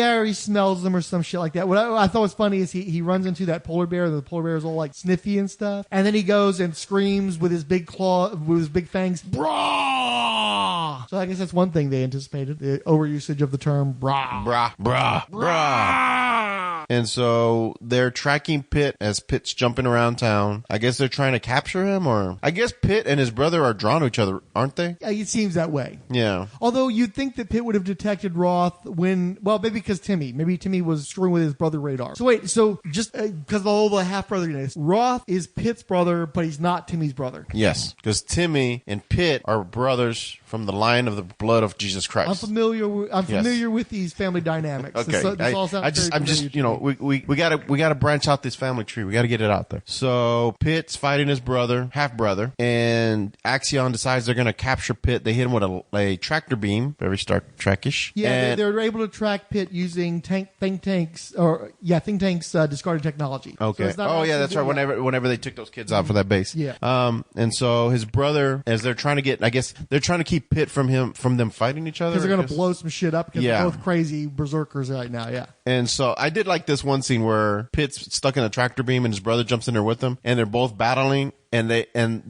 Axion team goes, we keep trying to pull them apart, but now all we've done is created a cage match for them because they can't get out of the cage. I thought it was kind of cool. And they're just going at each other, biting each other, slashing each other. Pitt's losing. Yeah. Oh yeah. I mean, he has 3 claws through his gut. Given how much Pitt has just not had a challenge for the most part over the course of this series, it is interesting to note that once again, very much like the Wolverine Sabretooth dynamic, Sabretooth is dominating Wolverine, aka Pitt. So Axion tries to separate them. That one character, I guess his name is Kite, blasts them. Pitt gets knocked away. The half brother is now tearing at the ship. The ship's about to crash now with the rest of the Axion team in there. It does crash. Pitt's in the ice. His brother comes crashing down on top of him. But again, all of a sudden we see Zoloff inside of Pitt's eyes. Zoidbot, yeah. Whatever. Zoloff, whatever. Sees him in his eyes. Axion is getting their team together. Of course, Pitt's half brother, which is Roth? Yep. Roth is kind of going to kill everybody because he's not having this. He's tired of the humans interrupting his Final hunt. battle with his brother, yeah. And he rips off Kite's arms. He has mechanical arms. Okay. Yeah. And he just straight up owns everybody. So also sort of an allusion to Doomsday, given how Doomsday wrecked shop all over the Justice League, for instance. Oh, yeah. Good point. And all of a sudden, Roth's about to attack, and then he hears his name, and it's Pitt, but now Pitt mixed with Xyloth. Yeah, Zoivod revealed that he's been inside of Pitt. Ooh. Yeah, he tortured and employed Quag after learning of Roth's plan to overthrow him. So basically, the reason why he didn't kill Quag, whatever, was because he knew that Roth was coming for him. And so he smuggled himself into Pitt. I assume that besides giving the memory implant, that was probably where Zoivod was also inserted into Pitt. And now the combination is going to hopefully kill Roth so that he no longer has any challengers to the throne. But then Zoivod and Roth teleport away and leave Pitt behind. So I don't even know why that whole thing played out the way that it did. If Zoidbot were just going to run off with that Roth made no anyway. sense. Yeah. And so that is the issue 13. Let's see, we got one so more. aren't you glad? Yeah, we're on issue 14, the last issue we're going to recap. Okay, so 14. Oh yeah, this one with the green aliens. So this one I was a little confused. Now this one was co-plotted and scripted by Richard Pate. Okay. And I just want to throw this out there. Issue number 10 of Pitt came out January 1996. Issue number 11, May. Issue number 12, December. 13 is March 1997. 14 is June. Nearly 2 years to get 6 issues out. The Malibu Ultraverse is no more. Milestone's gone. Comics Greatest World's gone. 2099's gone. The Avengers are going through the crossing. Is Wizard still around? We're on our way to Heroes Reborn. This is how long the Pitt series has taken. Stormwatch is already going through their Change Your Die arc, which sets up the coming of the second volume of Stormwatch and then the Authority. Spawn's on issue 62. Holy at this shit. point. Okay. So one thing that I think is really So a tad late. Yeah. But here's the thing. After establishing how many years it's taken to get to this point, what I love about this issue is it firmly establishes that the entire Pitt series up to this point has reached November 3rd of 1992. The entire series has taken place over a span of a few months. We see Grandpa Bracken wearing a Ross Perot button, and Timmy asks, what kind of school is an electoral college? Oh, yeah. I remember when I read that. And Grandpa says the kind of school that fails America every 4 years. So Grandpa's a fucking pro guy. All I know is I can't believe that's not on a t-shirt somewhere right now, dude. I cannot believe that's not on a t-shirt or a fucking red cap somewhere. I just want to know where fucking, because again, we've talked about this in the, where I don't know if we've ever talked about this on a podcast, but there's a strong conservative streak in metal music. Heavy metal rockers of the 80s tended to skew right wing. The 1980s was very good for conservatism. And so I'm really wondering, where Dale Keown is on the political spectrum, if he's putting those fucking harsh words into the mouth of Grandpa Bracken. I don't know if Grandpa is the author proxy or if he's setting something up for the future, but I just found that very interesting. But I also just really love that Keown's just owning that all this shit is happening in 1992, 5 fucking years ago at this point. Yeah, interesting. We're introduced to a race of aliens that were able to hold back the Creed, which I guess made them badasses. They're green dinosaur dudes, yeah, like green lizard dudes, like alligator dudes or some shit. And they're the only race to ever push back on the Creed, where the Creed could not dominate them right away. Ectotherons, I think, is what they're called. Okay. Now, who is that's battling them though? Is that Pitt? See, it's a being in gold and like iron armor who's never unmasked. I think it's Pitt before he becomes possessed by Jereb, but because we never see him under the armor, I cannot tell you for certain that is Pitt. Yeah, but he's really big though. I think it's inferred. That is Pitt. What? Because the hair? Does he have hair? Yeah, he has hair. He has like a big old ponytail. Well, then that doesn't look like Roth. Then if he's got, it looks more like coming out Pitt. of his armor. Pitt's totally the kind of dude that would have his ponytail stick out of his armor. Yeah. So yeah, very samurai. And so they're showing him battle these aliens. Their aliens are battling back to the point where whoever this is actually has to here's the thing too, escape because he's getting his ass handed to him. I think that the armor, don't they refer to that as Zarith? I think so, somewhere. Okay, so maybe that's a whole other kid or something. Nah, I think I'm feeling Pitt. I'm thinking it's Pitt. I'm feeling Pitt too, but maybe there's something to the Zarith thing. I don't know. They don't make it clear that this dude even survives this battle. No, he does. He jumps on a cord and they fly him away. Okay. Like they're in the battle. He's getting his ass stomped at one point. Well, because it's one against like hundreds. Yeah, and he at one point he kind of goes berserker mode, but it's not enough to take everyone out. So he jumps, grabs on a cable, and they fly away. And then the next thing you know, Pitt's laying in a chair I guess a gurney, getting worked on by Axiom. They're saying that he's dreaming, but they're not sure what's going on. Of course, that's when your political joke comes in with Grandpa. And Timmy's feeling, I guess now Timmy has the ability to teleport. Or they teleport him. I'm not sure about No, he teleports He himself. teleports Yeah, himself? because he does it again. Why does does it he again at the teleport end. himself, though? I think he's trying to find Pitt. Okay. Because he can feel. Oh, he can because they're feel not in the Pitt. same place. That's right. Yeah. Okay, I'm sorry. Because they transitioned from Axiom to the and I'm so used to Grandpa and Timmy being with Axiom. It's like, oh yeah. He goes, Santa Maria Manama Chilaban, and then morphs and teleports to wherever Pitt's at. The Stegosaurus dude's trying to give flowers to the guy, Kite, for having his arms ripped off. He's in the hospital. Yeah, he's and just at that moment, they see this this Terminator ball kind of form in front of them. It's straight up out of the Terminator movies. Yeah, it's a teleport ball, and it pops, and it's a dragon woman, and she's from some dimension, the Cherubites or some Terabytes. Okay, look, she is part of that Saurian race that was fighting. That's right. You're right. Because they're like religious zealots, right?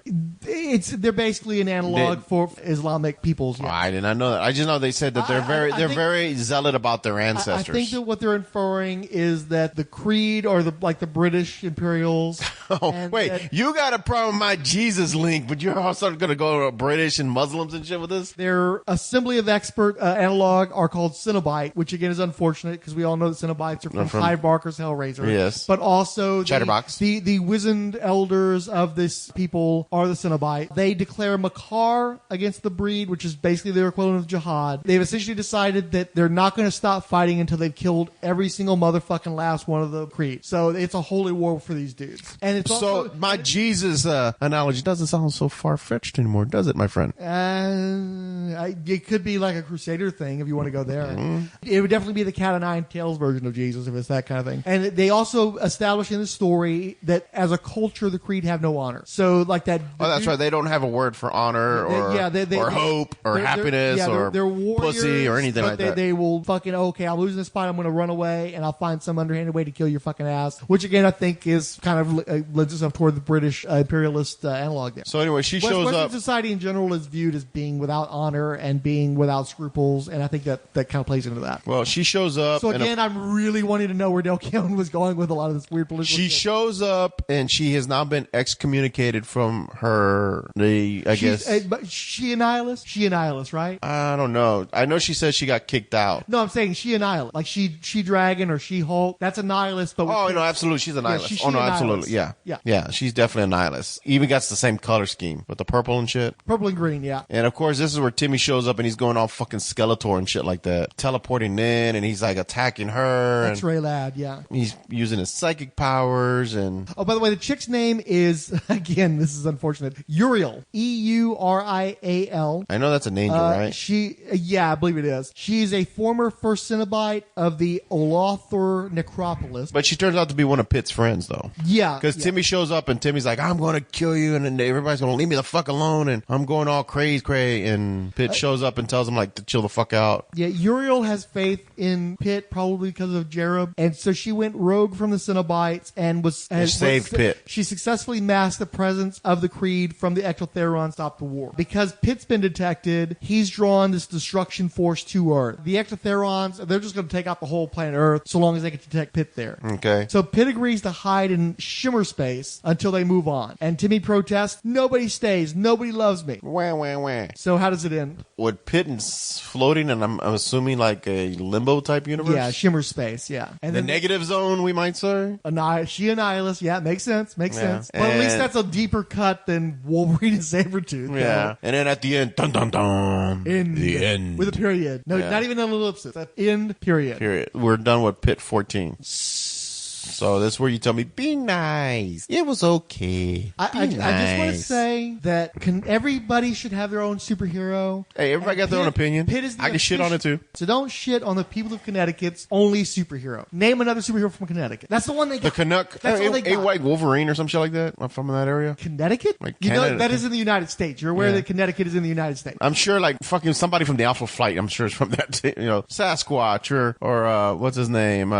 Snowbird or Puck. These are all Canadians. Are they? Not from Connecticut is in the United States, dude. There has to be somebody from there, man. Is Connecticut even connected to Canada? It's not. It's not. There's none of this fucking like. They probably moved across the border. It's not like Michigan where there's a Great Lake and then you're in Canada. They're not even fucking contingent to one another. I'm sure like Squirrel Girl or some bullshit like this from Connecticut. Nah, you can't challenge that, can you? I'm afraid I don't know where Squirrel Girl is from. You got me there. I frank you back, my friend. So we've touched on most everything I wanted to over the course of the discussion. I just want to point out that there's a very high probability that Pitt will never be collected. I have the first trade. No, I mean, okay, they actually collected 2 trades. Yeah, I was going to say, I own the trades. But I mean, like an omnibus or any further collections in the future. Apparently, no, because Dale Keown... If a video game comes out or a movie or an animated movie. Dale Keown basically, he's like, I don't know where that shit's at. It's in storage somewhere. I don't want to go through it. I don't give a shit. So we're probably not going to get any... No. He says that because the check's not big enough yet. When you add enough zeros, he'll be like, oh, I remember now. Well, okay, so you think a check's coming? I just watched Brightburn, so like, I liked it. I loved it. Yeah, me and Franco loved it. I think right now is the time for a dark, gritty horror movie like Pitt character could be made. Because we're not even a movie. It don't even have to be a feature. An animated movie, I think, would work. Yeah, I think there's enough raw material. I don't want a cartoon. I want a live action. But I think there's enough raw material in Pitt, and the simple fact that we're never going to get a fucking Hulk movie appearing. Yeah, I think it would. You made my fucking Pitt movie then. I'm telling you, I just saw the trailer for a Swamp Thing, and it's a horror movie, and or a horror show. I fucking love it. I can't wait to watch it. So even after all the shit you've given Pitt over the course of these 3 episodes, you still want to see him in live action, though. You still think that'd be a fucking badass movie, right? I watched Godzilla, man. How was that? It's Godzilla. Like 2 big gaijus beating the shit out of each other. So, like, good version of that or bad version of that? Too much human talky for my taste, but for the most part, I enjoyed it. Not as good as Skull Island, then. No. Skull Island is fucking phenomenal. Dude, fucking love that one. I love Skull Island. I love Skull Island. Tangent. Okay. Back to Pitt. So you want to see a Pitt movie, then? You want to see all this stuff? You want to see Pitt ripping up robots and fighting robots? I think there's enough fine writers out there that Dale Keown can say, here's my character, here's what I thought he should have gone, and they're going to be like, that's nice, we're going to do a reboot, let's do this the right way. And I think they could come up with something cool. I don't think you're going to get any Pitt comics, dude. I think comics, no. It's movie or bust. No, it's going to be a movie, a game, something like that. I don't. This is why. Now they might do a comic where if they do some bullshit, we're like, oh, we're going to swap artists and writers, and so Dale Keown's comic is going to be drawn by some fucking somebody else, and Robert Kirkman's going to write the story, and it's going to sell a shitload. Is Robert Kirkman? Surely Robert Kirkman could go to Dale Keown and go, hey, let me do something with your character, and Keown would be like, please go ahead. Yeah. I think right now, I don't think Kirkman cares about. I mean, I know Kirkman cares about Image Comics. I know he does. Well, he's a big boss now there. Right. He's one of the partners now. Yeah. But I don't think he wants to like do a Pitt comic when he could do his own comic book. No, I think there's going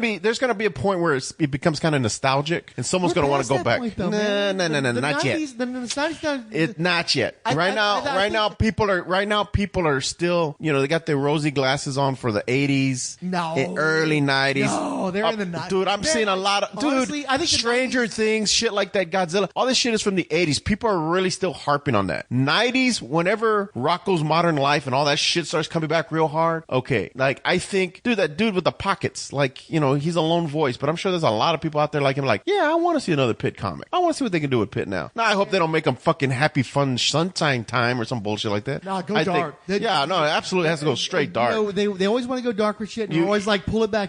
Pitt, no, dark. No. You start the first issue, you walk into the room, and there's Timmy's severed head on the ground. And you're like, what the fuck happened here? And then we go from there. What? Kind of spoiler, huh? No, that's how you start it. How do we get to where Timmy's severed head is on the ground and his body's missing? I think you have Timmy severing a head. I think that's a more interesting way of going about that one. No. You got Timmy dead. No. Grandpa's head severed on the ground. Timmy's missing. High five.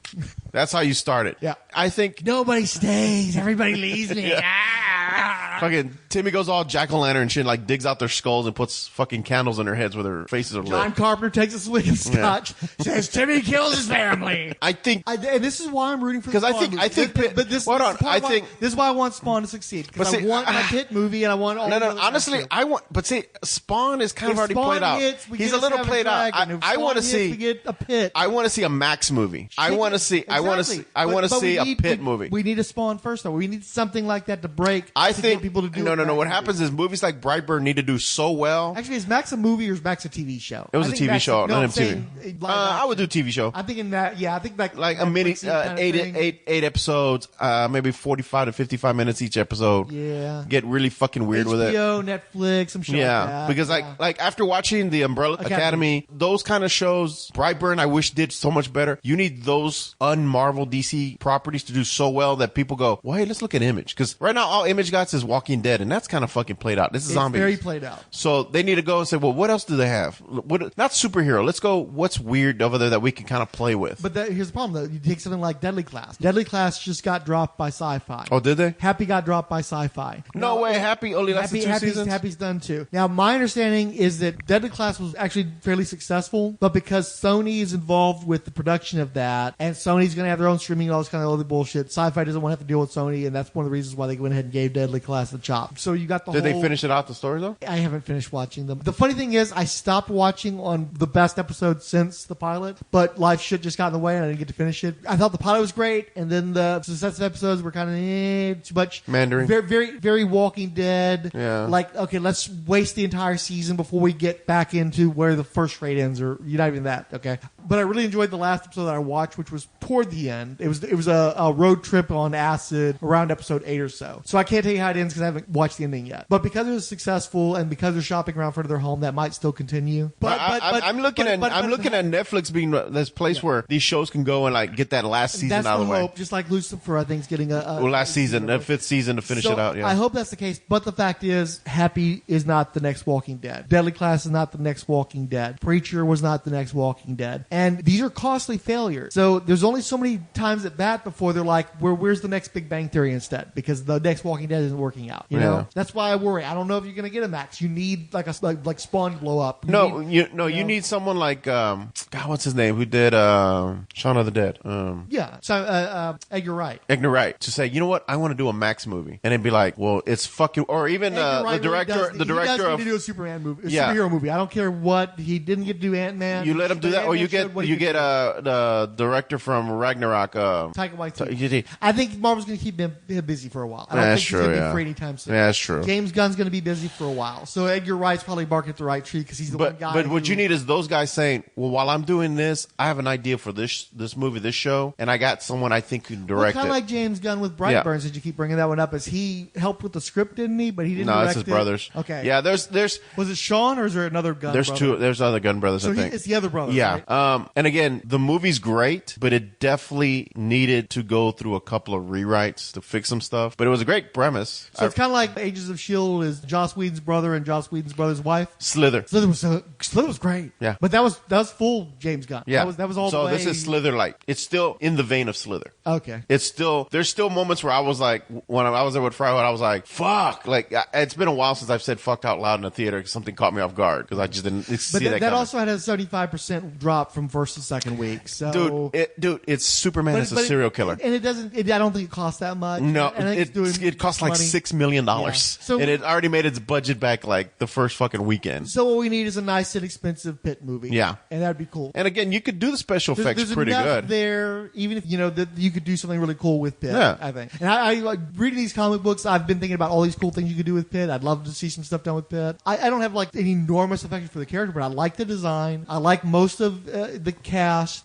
He could use some villains that are more I think you could do some really cool shit with him. But yeah, so at the end of this, in the right hands, we've gone through 14 issues and a bunch of spare stuff on Pitt, and I think at the end of this, we've seen that there's value in Pitt. Yes.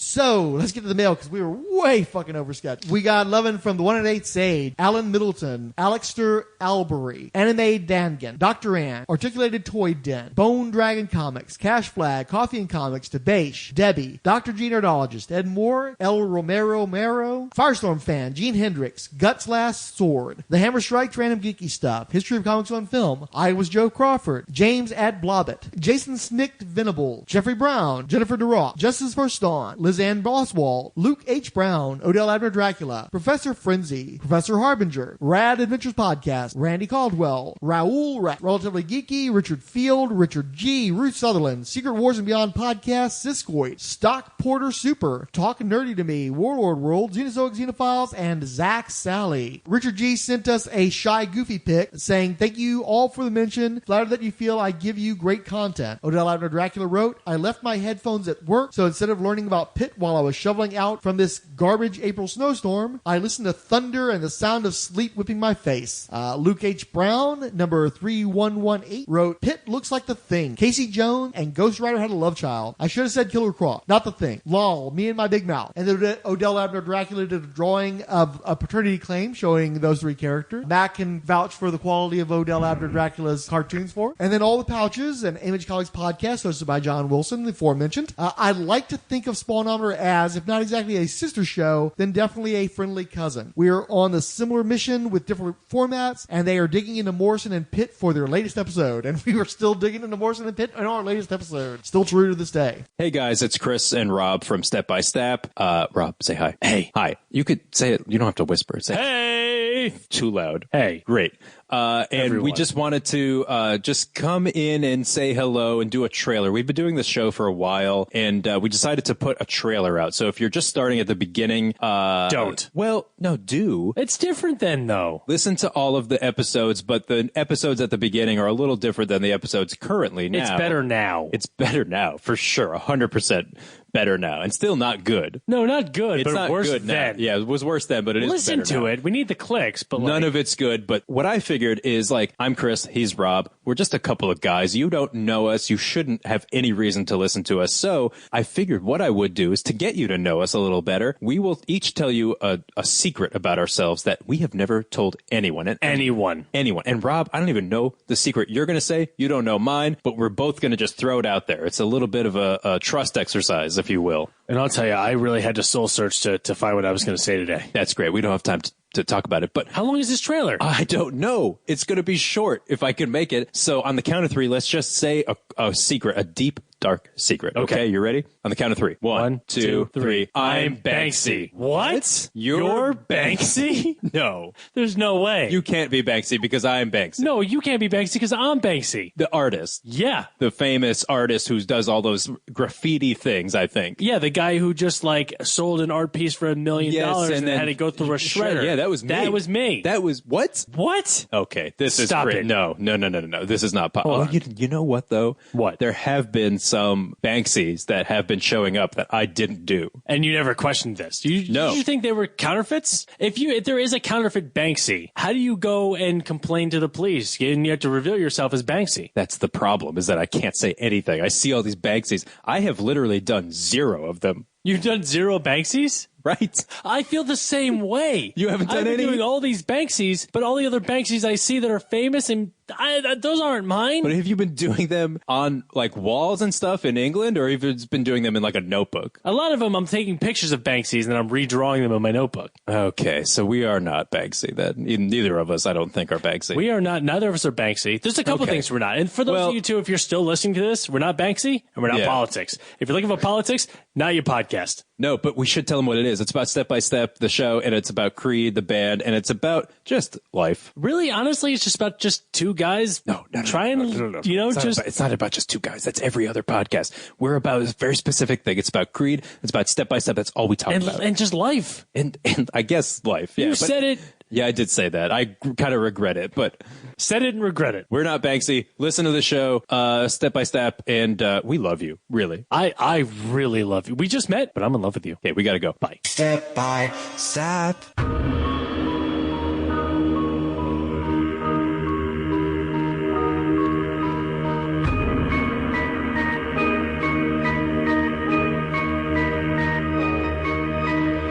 You're listening to Speech Bubble, the podcast that goes one-on-one with Toronto's comic book luminaries, with your host, Aaron Broverman.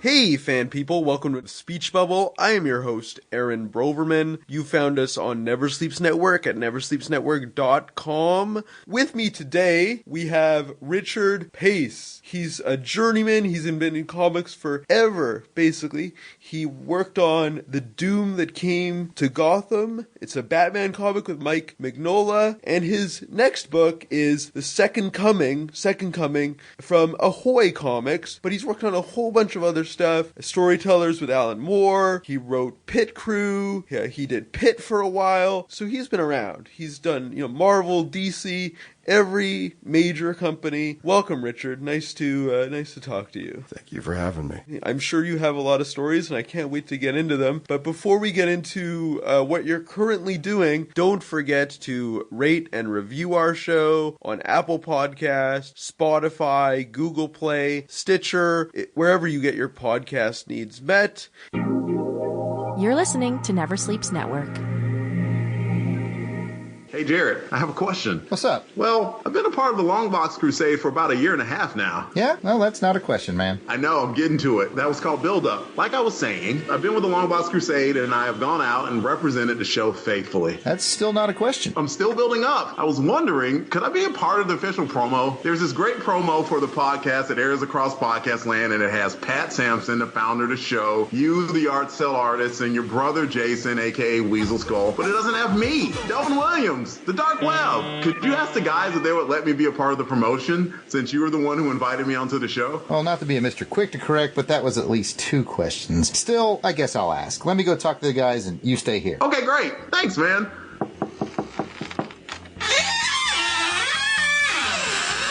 Hey, guys. Hey, what's up, Jared? What's up, Jared? I have a question. Delvin's been with us for like a year and a half. That's not a question. Yeah, I know. It's called Build Up. Hey, can we finally include him on the promo? It's the least we can do. He doesn't know that we're getting paid yet. And he never will. I mean, do we need him? After all, we already have the Longbox Crusade. And I provide awesome synopsis and insight on Crusader Chronicles. And I host Saturday Matinee Theater and also provide These Nuts jokes. Hey, I do that. Me too. So we're fine as it is. What does Delvin do? We should just let him go. Wait, he hosts Transformers Chronicles. You should know that, Pat. You're on that show. So what do you say? Can we keep him?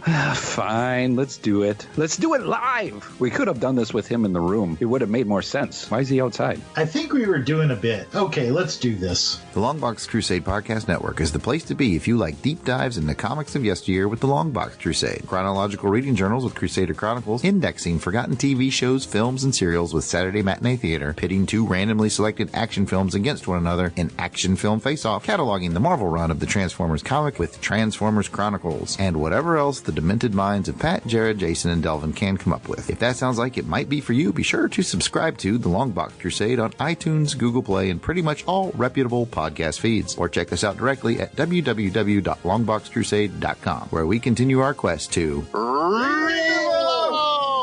This is a fan-produced, not-for-profit podcast. No copyright infringement is intended, and any use of copyrighted materials is believed to be covered under fair use. If you don't agree, you can go straight to hell!